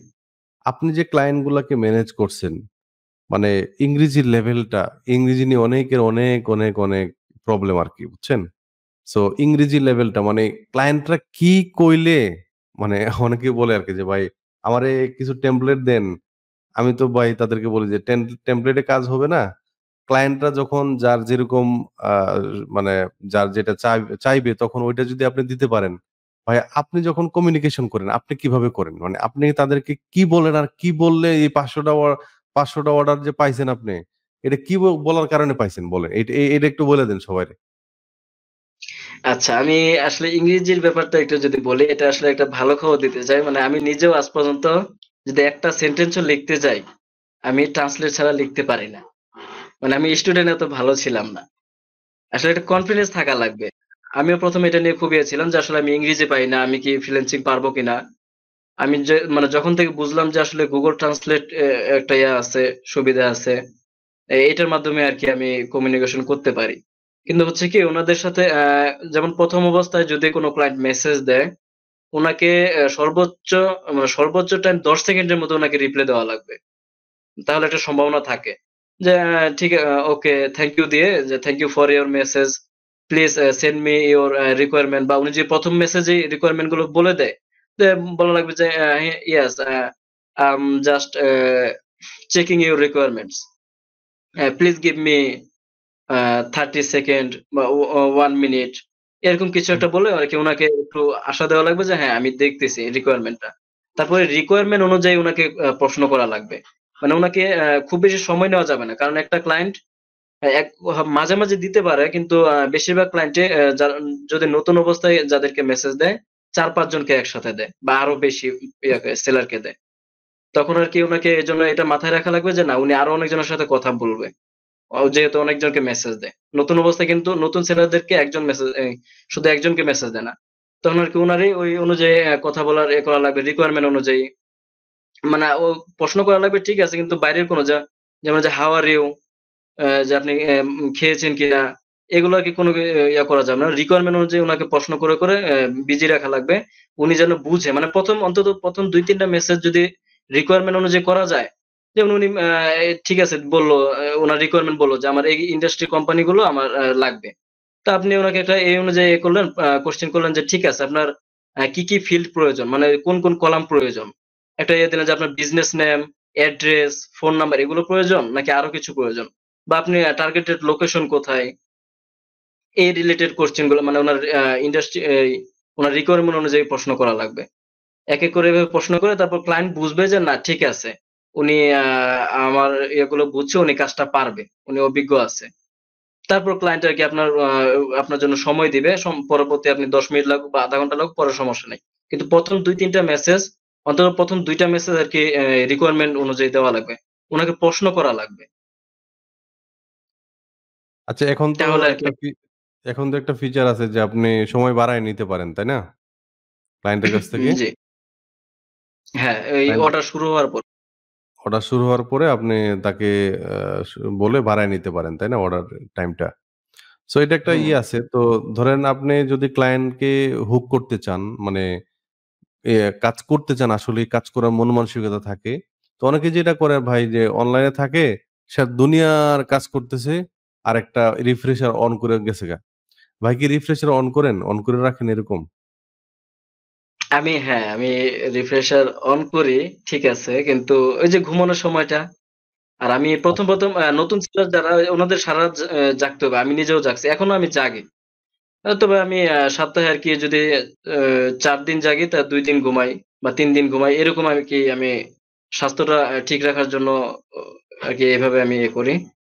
তারপর একটা সময় রাতে একটা সময় টাইম পাওয়া যায়। একটা সময় টাইম পাওয়া যায়, একটা তাই না? একটা লেভেলে পাওয়া যায়। একটা ক্লায়েন্ট তখন মেসেজ দিয়ে অনেক অপেক্ষা করে। ১ দিন ২ দিন পর্যন্ত ওয়েট করে। আচ্ছা, আচ্ছা। এই যে লাস্ট আমি যে $১২০০ অর্ডারটা পাইলাম, এই ক্লায়েন্টটাও আর এর আগেও একটা $১৬০০ পাইছি। এই ২ টা ক্লায়েন্টেই। বিশেষ করে লিড জেনারেশন এর ক্লায়েন্ট গুলো অনেক বড়, বড় অর্ডার দেয়। উনারা অনেক সময় পর্যন্ত ওয়েট করে। বুঝার চেষ্টা আচ্ছা। করে যে আসলে উনি পারবে কিনা। একটা কাজ দেওয়ার আগে উনারা সেলারটাকে অনেকভাবে ইয়ে করে যে আসলে উনি পারবে কিনা। এই যে এই ক্লায়েন্টের সাথে আমার ৪-৫ দিন কথা হইছে। তারপরে অর্ডারটা দিছে। এই $১২০০ অর্ডারটা। উনাকে মেসেজ দেওয়ার পর আমি সাত অ্যা অ সকালে উঠে রিপ্লাই দিছি কিন্তু উনি সম্ভবত তার পরের দিন ২ দিন পরে জানি মেসেজটা দিছে। রিপ্লাই দিছে উনি নিজে। এজন্য আরকি ওয়েট করবে। কিন্তু একটা পর্যায়ে যাওয়ার পর যখন আমার এখন একটা লেভেল আছে, এরকম একটা পর্যায়ে যাওয়ার পর কিন্তু নতুন অবস্থায় এটা সম্ভব না। নতুন অবস্থায় যদিও অনলাইনে থাকলে আপনার পিসির সামনে অথবা ফোন হাতে নিয়ে থাকা লাগবে। আচ্ছা তাহলে আচ্ছা ভাইয়া, আ তাহলে বুঝতে পারলাম যে আপনি যদি নবাবী করেন, নবাব সিরাজউদ্দৌলার নাতি, তাইলে অর্ডার পাওয়া আপনার পক্ষে সম্ভব না। আপনি হচ্ছে ক্লায়েন্ট আনসার করার হ্যাঁ, আচ্ছা ভাইয়া, আচ্ছা আরেকটা জিনিস, আচ্ছা এটা বলে ফেলি যে আপনি হচ্ছে ক্লায়েন্টকে দ্রুত আনসার করতে হবে এবং তাকে কনভিন্স করার জন্য যেভাবেই মানে কথা বলা দরকার। আপনি একটু দেখেন না যে গ্রামীণ ফোনের কাস্টমার কেয়ার থেকে কথা যখন আপনি ফোন দেন, তখন তারা কেমনে কথা কয়? আপনাকে কেমনে হেল্প হুম, করা উচিত? আপনাকে কেমনে হেল্প করা যায়? মানে আপনাকে খুশি করার জন্য দেখবেন তারা অনেক, অনেক কথা বলবে। সো আপনি যে আ বা বা আপনি যে প্রবলেমটা নিয়ে নক করছেন, ওইটা নিয়ে স্পেসিফিকলি তারা আরো কিছু প্রশ্ন জিজ্ঞেস করবে আপনাকে, বা আপনাকে বিভিন্ন তথ্য দেওয়ার জন্য বলতে পারে। সো এই যে বিষয়গুলা আপনার একটা ক্লায়েন্ট দেখে যে যখন আপনি একদম নতুন আছেন তখন দেখে যে না সে কতটুকু অ্যাক্টিভ, এবং আপনিও আসলে ক্লায়েন্টের রিকোয়ারমেন্টটা অনেক সময় দেখা যায় যে অনেক ক্লায়েন্ট ১ম লেখাতেই তার রিকোয়ারমেন্ট পাঠায় দেয়। অনেকে আবার বলা হুম, লাগে। সো অনেকে আবার আংশিকটা পাঠায়। পরে বললে তারা দেয়। সো এরকম আছে যে একটা আ আ রিকোয়ারমেন্ট দিছে, এখন রিকোয়ারমেন্টটা যে ১ম এই দিয়ে দিছে এইটাই যদি আপনি না বুঝেন, তাকে যদি আবার বলেন যে তোমার রিকোয়ারমেন্টটা পাঠাও। তাহলে ক্লায়েন্ট সে আপনি ১ম এ ফেইল করে ফেললেন যে আপনি ক্লায়েন্টকে আপনি বুঝেন নাই যে ক্লায়েন্ট আপনাকে অলরেডি রিকোয়ারমেন্ট দিছে। সো এই জিনিসটা একটু বুঝতে হবে যে কোনটা রিকোয়ারমেন্ট, কোনটা কাজ, এবং ক্লায়েন্ট আসলে হুম, কি চায়। ক্লায়েন্টকে একটু বলা যে, "thank you for your message. I am trying to help you" অথবা "I am checking. So uh I will inform you later very soon" এই টাইপের কথাবার্তা বলে ক্লায়েন্টকে একটু হ্যাঙ্গিং এ রাখা, এবং আ হুম। মানে উনাকে সময় না দেয়া। অবশ্যই সময় দিলে অন্য কারো কাছে চলে যাবে। সো এই আরকি। আর আরেকটা বিষয় ভাই, আ স্প্যামাররা যে নক করে, এই যে স্প্যামিং এর যে বিষয়টা, মানে অনেক সময় দেখা যায় যে কেউ একজন নক করলো, কোন একটা ক্লায়েন্টই মনে হইলো, একটু পরে আবার দেখায় যে "this seller is no longer at fiber, your" আ মানে এই টাইপের অনেক ইয়ে আসে। তো যারা স্প্যামাররা আছে এদেরকে আপনি কিভাবে মেইনটেইন করেন? এদেরকে আসলে ওদেরকে ১ম অবস্থায় বোঝা যায়। কারণ ওরা ২-৩ টা মেসেজ করার সাথে উনারা টেলিগ্রাম নাম্বার দিবে অথবা হোয়াটসঅ্যাপ নাম্বার দিবে। আর এগুলো যাওয়া যাবে না। এগুলো দেখে বোঝা লাগবে যে আসলে কোন ক্লায়েন্ট ফাইবারে এসে কোন মানে রিয়াল ক্লায়েন্ট যেগুলো ইউনিক ক্লায়েন্ট, উনারা ফাইবারে এসে কোনদিন হোয়াটসঅ্যাপ নাম্বার বা এগুলো দিতে চাইবে না ১ম এই। হয়তো অনেকদিন কাজ হইলে হইলে অনেকদিন কাজ করতেছে তারপরে করা যায়। আর উনাদের সাথে বেশি আমি যেভাবে উনাদের করি, মানে যখন হোয়াটসঅ্যাপ নাম্বার দিবে আমি শুধু বলি যে, "no, it's not right. Thank you." এটা দিয়ে আমি ওনাদের ব্লক করে দেই। আমি আচ্ছা, এই পর্যন্ত আরকি এভাবে করি। আর ব্লক না করলেও যদি এভাবেও রেখে দেই, প্রায় দেখা যায় ১ দিন পরে অথবা কয়েক ঘন্টা পরে ফাইবার থেকে ওনাদের ব্লক করে দেয়। আচ্ছা, ওনাদের আচ্ছা। সাথে বেশি দূর যাওয়া দেখা গেল যে মানে উনারা নাম্বার দিল, নাম্বারে আপনি যোগাযোগ করলেন। ওই নাম্বারে আবার স্ক্রিনশট দিয়ে ওনারা ফাইবারে দিতে পারে। ফাইবারে দিলে তখন বিপদ আপনার। হুম। সো আপনাকে ট্র্যাপে ফালানোর জন্য কাজ করতে পারে, তাই না?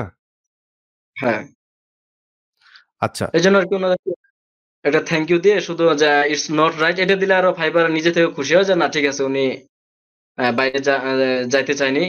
উনাকে যদিও অফার করছে। আর তার কোন মানে রিয়াল ক্লায়েন্টও যদি এরকম কোন দেয় WhatsApp মেসেজ-টেসেজ, ওই মেসেজের রিপ্লাই দেওয়া যাবে না। আচ্ছা, আচ্ছা। রিয়াল রিয়াল ক্লায়েন্টরা অনেক সময় মানে মেসেজে আমি WhatsApp দিয়ে দেই। অনেকদিন আচ্ছা, কাজ করার সাথে কাজ করার পরে। আচ্ছা। তখন আরেকটা আমি যেভাবে বলি যে জি ভাই। আপনি যেভাবে বলেন। ওই রিয়াল ক্লায়েন্টও যদি দেয় তখনও আমি এই একই কথা বলি যে ইটস নট রাইট ঠিক আছে এই কথা বলি। কিন্তু তারপরে উনার WhatsApp এ আমি নক দেই। কারণ উনি তো নাম্বারটা দিয়ে দিছে অলরেডি। মানে এভাবে বলি যাতে যেন কোন দোষ না পায়। ফাইবারকে একটু বুঝানো। ফাইবারের মানে ফাইবারের বট কিন্তু আপনি যে লিঙ্ক শেয়ার করতেছেন, আপনি যে লিখা লিখতেছেন, আপনি যে ডকুমেন্টটা শেয়ার করতেছেন, এই লিঙ্ক থ্রুতে কিন্তু যায়। গিয়ে দেখে যে আপনি হুম, কি করছেন না করছেন, এই বিষয়গুলো একটু দেখে সে। তো আচ্ছা, যাই হোক, সাথে তাহলে চেক হ্যাঁ, সাথে চেক করে। তো তাহলে স্প্যামারদেরকে কি আনসার করা লাগবে? এটা কি মাস্ট? ধরেন কেউ একজন না, নক করছে। না কোনো প্রবলেম আনসার না করলে কোনো প্রবলেম নাই। কারণ ফাইবার উনাদেরকে নিজে থেকে ধরে ফেলে। আর তখন একটা মেসেজ দেখায় যে সমস্যা নাই আপনার রেসপন্স রেটের কোনো প্রবলেম হবে না। প্রবলেম হবে না, হবে না। আচ্ছা, আচ্ছা, আচ্ছা। তাহলে ভাইয়া যারা আ ফ্রিল্যান্সিং শুরু করতে চাইবে, মোট কথা হচ্ছে যে ইংরেজিতে যদি আ তার ধরেন এরকম না যে একটা আ সেন্টেন্স এর লিখা ভুল হইছে আপনাকে অর্ডার করবেন। এরকম তো না। তাই না? আপনি না, না মোটামুটি এরকম না। আপনি ক্লায়েন্টকে বুঝাইতে পারতেছেন। আপনি ক্লায়েন্টকে আচ্ছা ভাইয়া, আপনার ক্লায়েন্টদের সাথে কি আ আ ভিডিও কলে যাওয়া লাগছে কখনো, বা এ কেমন গেছেন? আসলে যাওয়া লাগছে অনেক সময়। আমি নিজে যেহেতু ইংরেজিতে কিছুটা কম পারি এজন্য ক্লায়েন্ট এখন আমার অনেক বেশি থাকতো। এই কারণে কিছু মিস হয়। খুব বেশি না। ফাইবারে আসলে আ খুব মিটিং এ যাওয়া লাগে না। যেমন ১০০ টা ক্লায়েন্টের মধ্যে হয়তো ৩-৪ জন বলতে পারে যে, "একটু মিটিং এ আসো।" তো আপনি যদি এভাবে আমি একটু বুঝাই বলি যে ঠিক আছে আমি এতটা ইংরেজিতে না। আর যেমন আমাদের যদি একজন বাঙালিও যদি ইংরেজিতে কথা বলে, তা কিন্তু এটা হুম। একটু বোঝা যায়। কিন্তু উনাদের কথাগুলো অনেক স্পিড ও একটু অন্যভাবে একটু বুঝতে সমস্যা। বিশেষ করে যারা নতুন আছে। তবে যারা এজন্য আরকি কথা বল উনাদেরকে একটু তবে তবে যারা ভিডিও কলে কথা বলতে পারে তাদের জন্য তো প্লাস পয়েন্ট নাকি? তাদের জন্য অবশ্যই প্লাস পয়েন্ট। অর্ডার বেশি পাওয়া যাবে। অর্ডার একটু বেশি পাওয়া যাবে। মানে আপনি টেক্সটে কথা বলা আর ভিডিও কলে কথা বলা ২ টা তো ২ জিনিস, তাই না? এই যেমন আপনার জি, সাথে জি। আমার অনেকদিন টেক্সটে কথা হইছে, এই ডাইরেক্ট হুম, ফোনেও কথা হইছে, WhatsApp এ কথা হইছে, অনেকভাবেই দেখা হইছে, ক্লাসে দেখা হইছে। বাট এই যে আপনার সাথে এখন ভিডিও কলে আপনার সাথে কথা বলতেছি, আপনি ঠাকুরগা যে বাড়ি এটা কিন্তু আমি জানতাম না। বুঝছেন? আপনার যে এই এ বড় ভাই আছে, তারপর ২ বোন, তারপর আপনি ছোট এটাও কিন্তু জানতাম না, তাই না? তো এরকম হইতে পারে। হ্যাঁ, আপনাকে যদি আমার এই রুমে আয়না আমি এখানে বইসা রইছি, আপনাকে এখানে বসায় যদি কথাগুলা বলাইতে পারতাম, তাইলে আমার কাছে অনেক ভাল লাগতো। হয়তোবা কোনো এক সময় আপনি আমার বাসাতেও আসবেন বা আপনার সাথে দেখা হবে, ইনশাআল্লাহ। মিট আপ হবে। আমাদের যারা টপ রেটেড রা আছেন, যারা লেভেল 1 এ আছেন, লেভেল 2 তে আছেন, কাজ পাওয়া শুরু করছেন, তাদেরকে নিয়ে হয়তোবা আরএসটেক এর ভাই-বোনদেরকে নিয়ে একটা গেট টুগেদার হইতে পারে। অনেকেই আমাকে এই করছে, অনেকেই অফার করছে যে, "ভাই একটা গেট টুগেদার আয়োজন করেন। আমরা কোথাও কক্সবাজার যাই বা অমুক জায়গায় যাই।" একটা সময় হইতে পারে। তো এই যে একটা হৃদ্যতার একটা বিষয়, এটা আরো বাড়লো। তো ক্লায়েন্টদের সাথেও যখন আপনি আসলেই তাদের সাথে কথা বলবেন, সে আপনার ভাষা বুঝবে, আপনি তার ভাষা বুঝবেন। আপনি তার মানে কাজটা একটু দেখে বলতে পারবেন যে, "না, আপনার কাজটা আমি 100% পারবো।" তখন এটা আপনার জন্য প্লাস পয়েন্ট হইতে পারে। তবে দেখেন ভাই কিন্তু ৫০০ অর্ডার প্লাস কমপ্লিট করছে এবং এই মুহূর্তে উনি ২২০০ অর্ডার মানে $২২০০ এর অর্ডার রানিং করতেছে, কাজ করতেছে। সো আ ভাইয়ের কিন্তু তেমন ভিডিও কলে কথা বলা লাগে নাই। সো এটা এরকম না যে আপনি হাই প্রফেশনালি ওয়ে তেই হচ্ছে কমিউনিকেশন এ যাইতে হবে। মোটামুটি ক্লায়েন্ট যেটা বলতেছে অনেক সময় বিভিন্ন জার্মানির ক্লায়েন্টরা আসে, ফ্রান্সের ক্লায়েন্টরা আসে। তারাও কিন্তু বাংলাদেশীদের মতো ইংরেজি কম বোঝে। এরকম আছে, থাকতে পারে। সো এই আরকি যারা ইউএস এর মানে ইয়ে তাদের তো ওইখানে জুতা যে সেলাই করে সেও আমাদের থেকে ভালো ইংলিশ পারে। তাই না? সো এটা না উনাদের মেসেজেও খুব ভুল থাকে। আমাদের চেয়ে বেশি হ্যাঁ, ভুল থাকে আর উনাদের হ্যাঁ, এটাই। সো আচ্ছা ভাইয়া আপনি একটু আমাকে আমাদের অনেক সময় হয়ে গেছে। আপনি সারাদিন কাজ করছেন, রাত্রেও আপনার হয়তোবা মেসেজ-টেস আসতে পারে। আমরা খুব সময় নিব না। অনেকেই জিজ্ঞেস করে যে মোবাইল দিয়ে ভাই ফ্রিল্যান্সিং করব। এটা কি সম্ভব? মোবাইল দিয়ে ফ্রিল্যান্সিং উম করা সম্ভব? মোবাইল দিয়ে ফ্রিল্যান্সিং করা সম্ভব না। কারণ এই যে আপনাকে কিছু রিসার্চ করতে দিলে, করতে দিলে ইনফরমেশন এগুলো আপনি কিভাবে করবেন? শিটে এগুলো কিভাবে আনবেন বা রিসার্চই কিভাবে করবেন? যেমন অনেক পেইড টুলস ইউস করা করা লাগে। এগুলো কিভাবে ফোন থেকে করবেন? আচ্ছা। এগুলো ফোন থেকে সম্ভব না। ফোন থেকে সম্ভব ওই যে আছে কিছু যে ১ম এই যে আলোচনার ১ম এ আমরা যেটা নিয়ে এগুলো অনেকে দাবি করে যে ফ্রিল্যান্সার হয়ে গেছে। ওই কিছু ওরকম উনারা হয়তো আচ্ছা যে ভাইয়া, রিয়াল কাজগুলো জি ভাই। রিপিটিটিভ ক্লায়েন্ট কেমন? একটা ক্লায়েন্ট আপনাকে কাজ দিয়ে আ আ আবার কাজ দিছে এরকম কেমন ক্লায়েন্ট হইছে যে বারবার কাজ দিতেছে এরকম? না এরকম এরকম প্রচুর আমি এখন পর্যন্ত আ এরকম করে মানে রিপিট ক্লায়েন্ট খুব। আপনি সার্ভিস যেমন ৫ টা ক্লায়েন্টের সাথে কাজ করলাম। তাদেরকে যে ৫ জনের মধ্যে ৫ জনকে ভালো সার্ভিস দিতে পারি, তার মধ্যে ৩ জনেই আমার কাজ দিবেই। ৩ জন না ৫ জনও দিতে পারে। আচ্ছা মানে ভাইয়া রিপিট আমি ক্লায়েন্ট থাকে। আচ্ছা ভাইয়া আমি অনেক সময় অনেক ভাইদেরকে কথা বলি যে, "ভাইয়া আপনি আপনার জীবনে ৫,০০০ ক্লায়েন্টের দরকার নাই। আপনি ৪-৫ জন ক্লায়েন্ট আপনার এরকম থাকবে বা জীবনে একটা ক্লায়েন্ট এরকম থাকবে যে আপনার জীবনকে পাল্টায় দিতে সক্ষম। সে আপনার ফ্রেন্ড হবে, আপনার বন্ধু হয়ে আপনাকে হেল্প করবে, তার কাজটা উদ্ধার করে নেয়ার জন্য আপনাকে অনেক পেমেন্ট করবে। ভাইয়া এই ক্লায়েন্টরা তো আপনার এই টিপসও দেয় না, তাই না? আপনি $১০ কাজ করছেন, $২০ টিপস দিয়ে দিলে। এরকমও তো হইছে, তাই না? এরকম হইছে, অনেক হইছে। তো আমি অনেককেই বলি আরকি যে আসলে আ একটা ক্লায়েন্ট এরকম থাকবে যে আ সে আপনাকে মানে পাল্টায় দিবে। অনেক কাজ দিবে। সো আমি আশা করি ভাইয়ের কাছ থেকেও শুনতে পারছেন আসলে এমন অনেক ক্লায়েন্ট থাকবে যে আপনাকে বারবার কাজ দিবে আপনার আ সার্ভিসটা নিয়ে।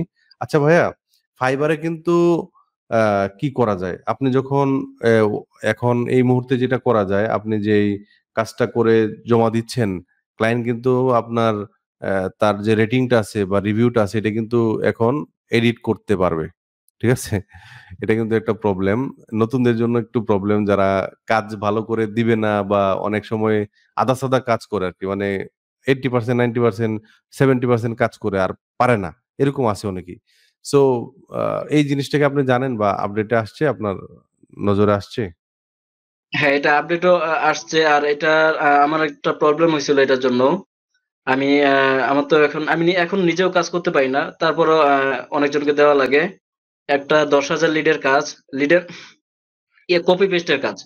ওইটাতে কি করছে উনি ঠিক আছে ১০,০০০ দেখাইছে। কিন্তু মাঝখানে অন্য ডাটা উনি কম হলেও ৫ থেকে ৬,০০০ অন্য ডাটা ঢুকায় দিছে। আমারও এতটা চেক দেওয়ার সময় ছিল না ১০,০০০ ডাটা।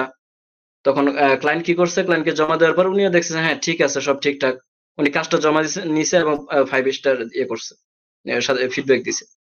তারপর উনি ৫-৬ দিন পরে চেক করে দেখলো যে না ডাটা ভুল আছে। প্রায় অর্ধেক ডাটার বেশি ভুল দিছে। এই আরকি উনি পরে আবার অর্ডার তো ক্যানসেল করলো। আবার একটা অর্ডার ক্যানসেল করলেও কিন্তু খারাপ করা যায়। মানে একটা ফিডব্যাক নাকি দেওয়া যায়। যদিও এটা দিছে কিনা জানি না। কিন্তু উনি করছে। আপনার একটা রিপোর্ট হইছে। ফাইবার থেকে ওয়ার্নিং দিছে। যে আপনি আংশিক পূর্ণ আ কাজ দিছেন। পুরো কাজটা দেন নাই। আবার ভুল ডাটা করে দিছেন। হুম। তার মানে আ আচ্ছা ভাই আপনি তো টিম নিয়ে কাজ করেন, তাই না? আপনার টিমে তো অনেক মানুষ আছে। সো আ যারা টিমে কাজ করতে চায়, তারা তাদের এই যে আপনার উনার একটা ভুলের কারণে কিন্তু আপনার একটা ক্লায়েন্ট আপনার একটা প্রবলেম করে ফেলতেছে। আপনার অ্যাকাউন্টটাও হুম। কিন্তু অনেক সময় এটা হুমকির মুখে। সো যারা হ্যাঁ। টিমে কাজ করবেন তাদেরকে বলবো অবশ্যই বা টিমে কাজ করতে চান, তাদেরকে বলবো আসলে যে আপনার একটা ভুলের কারণে আরেকজন ভাইয়ের ক্ষতি হয়ে যাচ্ছে। উনি কিন্তু আপনার কোনো ক্ষতি করে নাই, তাই না? সো আ বা কেন এটা এই ফ্রড কেন করবেন আপনি? সো আপনি কেন আসছেন টিমে কাজ করার জন্য? আপনি নিজে কাজ করার চেষ্টা করেন। হ্যাঁ, যারা টিমে কাজ করতে চায় অনেকেই কাজ করে এবং একার পক্ষে তো আসলে এই ধরনের কাজ করা মানে মানে এটা আসলে পসিবল না।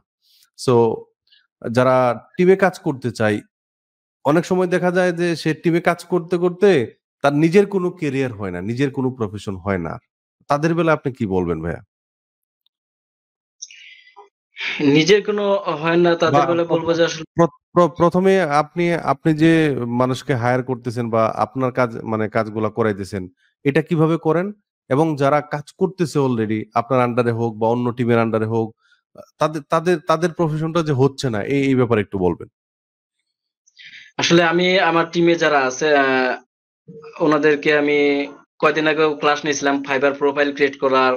আমার কাজের পাশাপাশি উনারা যেহেতু ফ্রিল্যান্সিং এর আশায় আসছে, যে হুম, ফ্রিল্যান্সার হবে। তো বিশেষ করে যে টিমে কাজ করার একটা উপকারিতা মানে অনেক প্রজেক্ট সম্পর্কে জানা হইলো, অভিজ্ঞতা হইলো। আর শুধু এই যে কাজ করলেই হবে না, আমার ফাইবার প্রোফাইল নিয়ে করা লাগবে।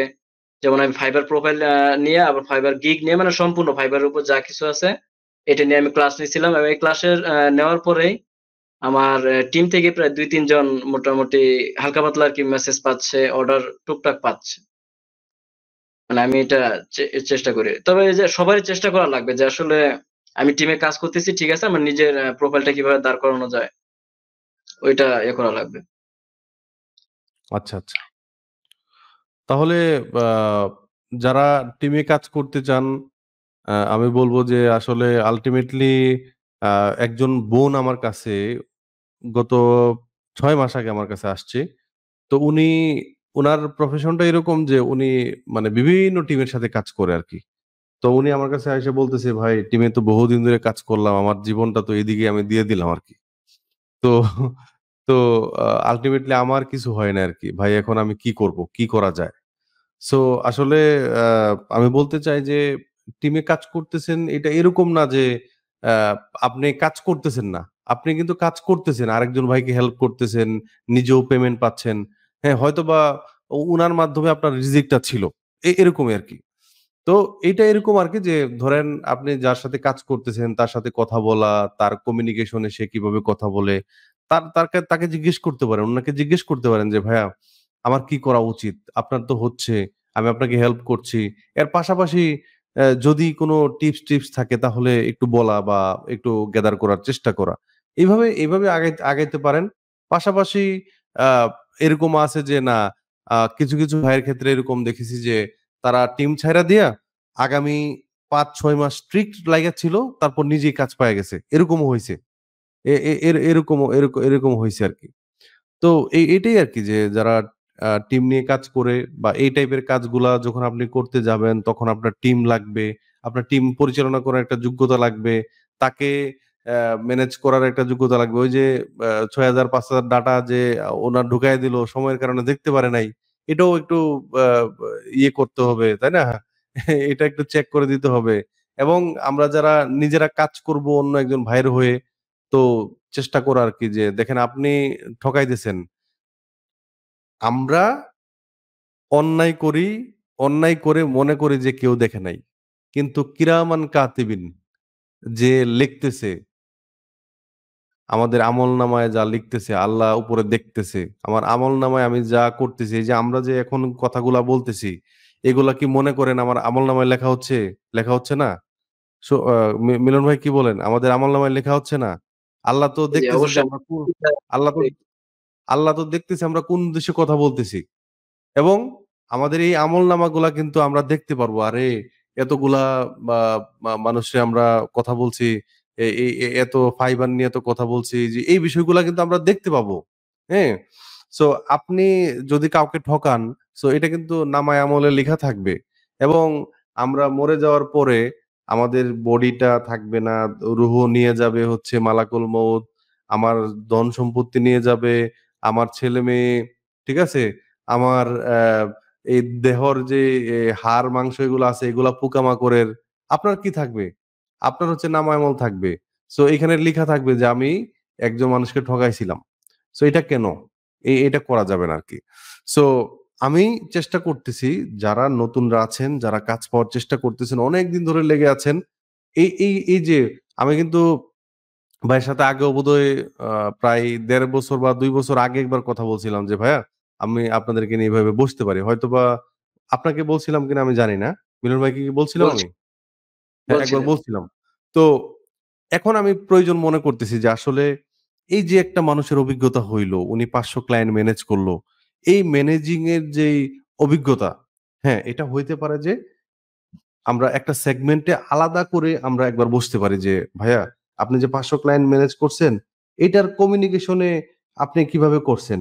বা এই কমিউনিকেশনটা নিয়ে আরেকটু ডিটেইলস আমরা একটু কথা বলি।" এটা বলা যাইতে পারে। তবে আমি চেষ্টা করতেছি যে, যারা অলরেডি ক্লায়েন্টকে ম্যানেজ করে ক্লায়েন্টের কাজ করতেছে, টপ রেটেড হয়ে গেছে, লেভেল 2 হয়ে গেছে, এই ধরনের ভাইদেরকে যারা কাজ করে একটা লেভেলে চলে গেছে, এদেরকে নিয়ে আসা আপনাদের সামনে এবং এদের কথাগুলো শোনা। এদের জীবনে যে ক্রাইসিস গুলো আছে, ক্রাইসিস গুলো শোনা এবং আমিও যাতে নিজেও যাতে শিখতে পারি এবং এই যে মিলন ভাইয়ের যে এই যে আত্মত্যাগ, উনি যে ১.৫ বছর ধরে কাজ পায় নাই, এটা কিন্তু আমার জন্য একটা বড় শিক্ষা। আমিও যদি কোনো একটা জিনিসে আটকা পড়ি, তখন মনে হইতে পারে যে না মিলন ভাই এই প্রবলেমে পড়ছিল, আল্লাহর উপর ভরসা করে আমিও লেগে থাকি উনার মতো। আল্লাহ আমাকে উদ্ধার করে দিবেন। তাই না? এই যে একটা শিক্ষা, হ্যাঁ? আমাদের কোনো কথার মাধ্যমে যদি কোনো একজন ভাইয়ের জীবন পরিবর্তন যদি হয়ে যায়, তাহলে ইনশাআল্লাহ আমরা নাজাত পেয়ে যাবো। সো আল্লাহ জানে আমরা কেন বসছি। আমি কিন্তু বারবারই মিলন ভাইকে বলতেছিলাম যে, "ভাই, আমরা কিন্তু একদম রিয়াল কথাবার্তাগুলোই বলবো" এবং দেখেন আপনি, একটু দেখেন মিলন ভাইয়ের দিকে তাকায় দেখেন, উনি কিন্তু ঘামায়ে গেছে। কেন? এই যে রাত্রে এখন কয়টা বাজে? রাত্রে ৩টা বাজে গেছে। ৩টা বাজে এই যে দেখেন। রাত্র কয়টা বাজে? ৩টা ৪ বাজে। সো অনেক মেসেজ এই যে মেসেজ আইসা রইছে, অনেক মেসেজ। এগুলা মেসেজের আনসার করব। আমরা কাজ করতেছি। আপনারাও লেগে থাকেন। তবে কি নিজের প্রতি অবিচার করা যাবে না। আপনি যখন কাজ করতেছেন, ছুটে যাক কিছু ক্লায়েন্ট। রাতে কিছু ঘুমাইতে হবে। একটু দৌড়াদৌড়ি করতে হবে, হাঁটা চলাফেরা করতে হবে। আপনি বাজার করেন, একটু হাইটা বাজার করেন। ঠিক আছে? তো জীবনটাকে গোছানোর জন্য আসলে আ নামাজটা খুবই জরুরি। নামাজের আ ইয়েটা করতে হবে আমাদেরকে এবং নিয়মিত কোরআন এবং হাদিস অধ্যয়ন করা, হ্যাঁ?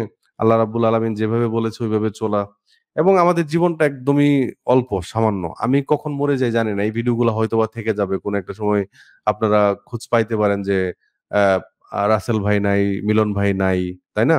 তো তখন আসলে কি হবে? অ্যা আমরা থাকবো না, আমাদের কথাগুলো থেকে যাবে আরকি। তো এই কথাগুলোর কারণে যাতে আল্লাহ আমাদেরকে নাজাত দেয়, এই কামনা করে আজকে আমরা বিদায় নিবো ইনশাআল্লাহ।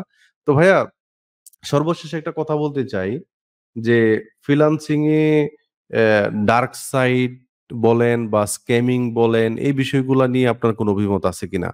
এই জিনিসটা বলে আমরা হচ্ছে আসলে শেষ করে ফেলবো। আর আপনার ফ্রিল্যান্সিং এর ভবিষ্যতের আ ২-১ মিনিটে যদি বলেন যে প্ল্যানিংটা কি? সামনে কি করতেছেন না করতেছেন? এই কথাগুলো আরকি। আমরা শেষ করে ফেলবো ভাইয়া। আপনাকে অনেক কষ্ট দিয়ে দিছি। না, ঠিক আছে, সমস্যা নেই। ফ্রিল্যান্সিং এর ডার্ক সাইড এগুলো নিয়ে আসলে আমার খুব বেশি একটা কোনো অভিজ্ঞতা নাই আরকি। আচ্ছা, আর ডার্ক সাইড বলতে আ ধরেন যেহেতু এই নামের পিছনে ফ্রি লেখাটা আছে। সো এটা হইলো গিয়া ছুটা কাজের মতো আরকি। ছুটা বুয়ারা কাজ করে না? বুয়ারা বিভিন্ন বাড়িতে কাজ করে, বাসায় কাজ করে। আমরাও এরকম আরকি ধরেন একটা হয়তোবা রিপিটিটিভ অনেক ক্লায়েন্ট আসে। অনেক সময় রিপিটিটিভ ক্লায়েন্টরাও হারায়া যায়। হারায়া যায় ১ বছর ১.৫ বছর পরে আইসা আবারও কাজ দেয়। এটা হইতে পারে। অনেক সময় দেখা গেছে উনি একটা কোম্পানির জন্য কাজ করে নিচ্ছে। এই কোম্পানিটা এখন আর নাই। তো উনি আপনাকে রিক্রুইট করবে না Fiverr এ এসে, Upwork এ এসে। তো এরকম হইতে পারে। তো ডার্ক সাইডটা বলতে এটা একটা একদম সত্য এবং এটা মেনে নিতে হবে যে সবসময় কাজ সমান থাকবে না। প্রতি মাসে ইনকাম সমান হবে না। সো যেটা হবে করতে না। হবে আপনি যে কাঁচা পয়সাগুলো ইনকাম করতেছেন, এগুলা একটু না একটু হলেও এক পাত্রে না রেখে ভিন্ন, ভিন্ন পাত্রে রাখুন। এমন কিছুতে সঞ্চয় করুন যেটা আপনাকে একটা প্রফিট দিবে। ঠিক আছে? এটা আমি আমি মনে করি যে কোন একটা জমি কিনে রাখা হইতে পারে, সোনাদানা কিনে রাখা হইতে পারে। মানে এমন কিছুতে যেটা কমবে না, বাড়তে পারে। এই টাইপের কিছু একটা। বাংলাদেশে আমি বিজনেস দেখে ফেলছি ভাই। বিজনেসের রেস্টুরেন্ট বিজনেস দেখলাম। তারপরে হচ্ছে আপনার এই যে ফিশারিজ টাইপের বিজনেস দেখলাম। এগুলোর সাথে প্রত্যক্ষভাবে জড়িত ছিলাম। এরকম অনেক বিজনেস দেখছি ভাই আমাকে দিয়ে হয় নাই। ঠিক আছে? আমাকে দিয়ে হয় নাই। আমি বইসে থাকি সবসময় কম্পিউটারের মানে সামনে। আমার অভিজ্ঞতা নাই। আমি হঠাৎ করে আমার কাছে টাকা আসলো। আমি কি করলাম? একটা গরুর ফার্ম করে দিলাম। গরুর লেদায় তো এই কি বলে এটাকে? গ গ গরু তো আমি কোনদিন হাত দিয়ে দেখি নাই। তাই না? গরু ঘরেই যায় না, গোয়াল ঘরেই যায় নাই। আমি কিভাবে করব? সো অনেকেই এই ভুলটা করে আরকি।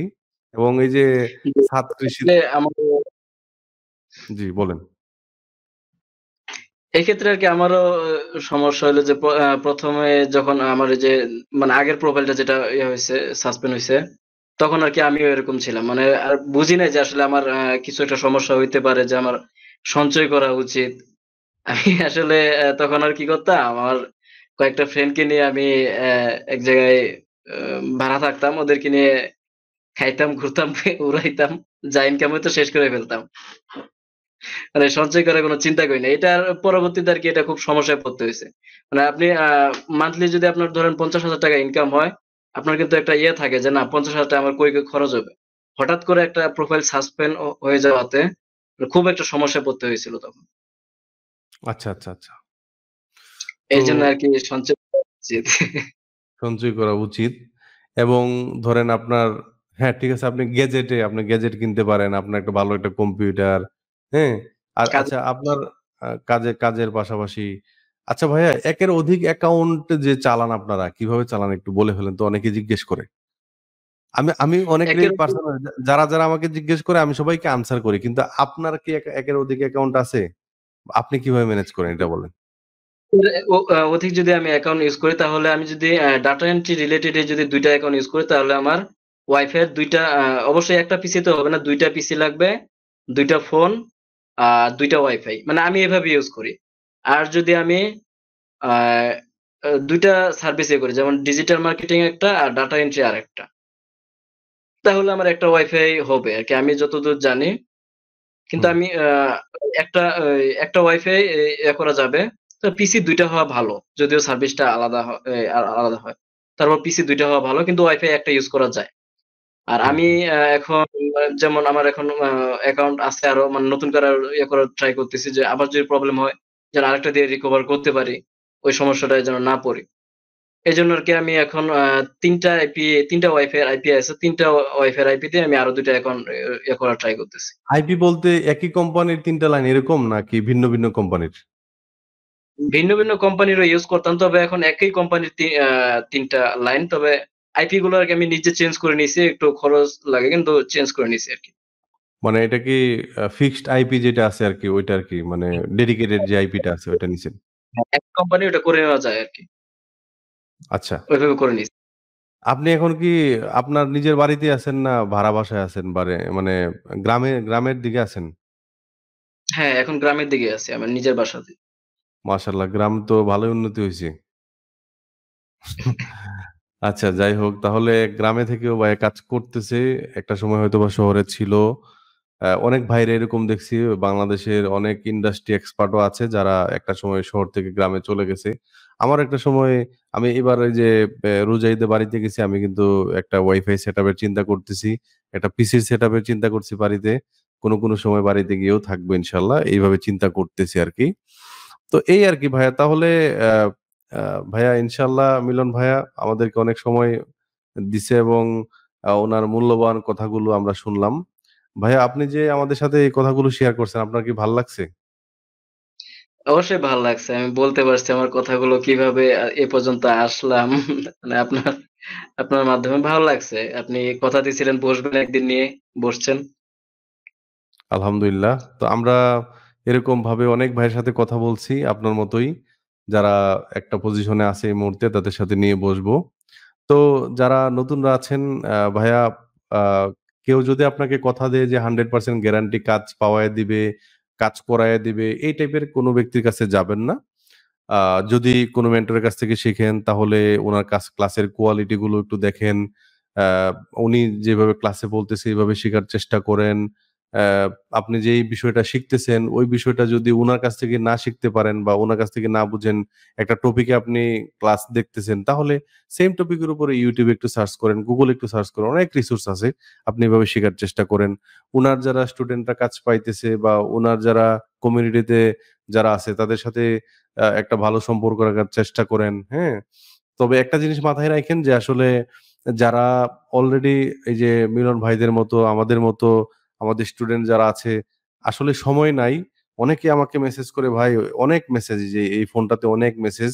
আসলে যাদেরটা দেওয়া উচিত, 'আসসালামু আলাইকুম ভাই কেমন আছেন?' এই ধরনের আনসার করা যায় না।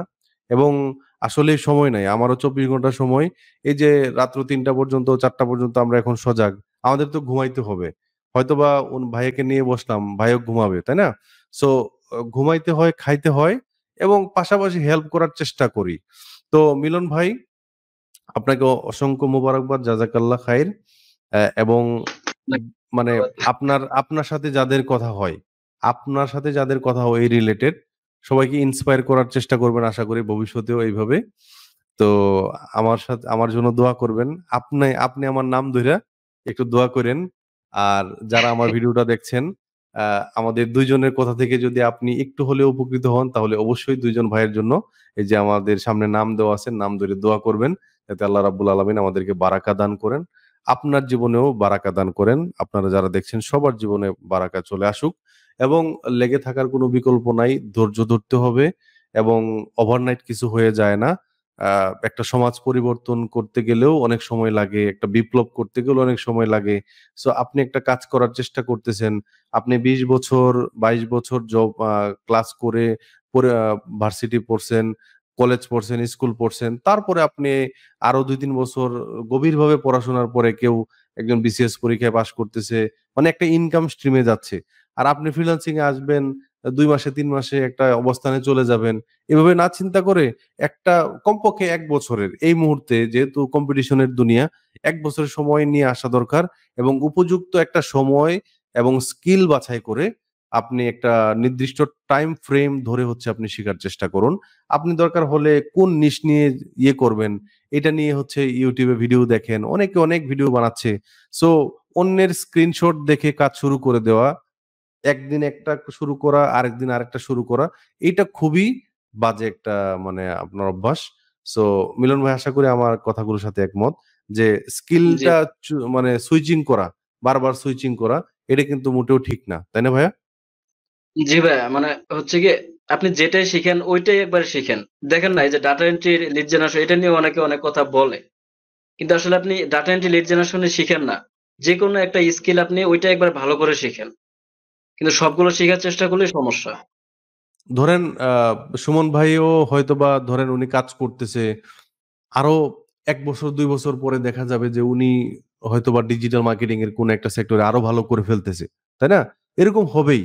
উনার হয়তোবা এখন সময় নাই। আস্তে, আস্তে সময় করে উনি আরো শুরু করবে। যারা করতেছে তারা এভাবেই করে। সো স্কিল ডেভেলপটা বজায় রাখা আপনারা যারা কাজ পাওয়া শুরু করবেন, পরবর্তীতেও যাতে এবং এটা না এরকম না যে আপনি ডেভেলপমেন্ট এ আছেন, আপনি গ্রাফিক ডিজাইনে চলে গেছেন। মানে আয়ত্তের বাইরে, নেটওয়ার্কের বাইরে চলে যাওয়া উচিত না। এর আশেপাশে থাকা উচিত।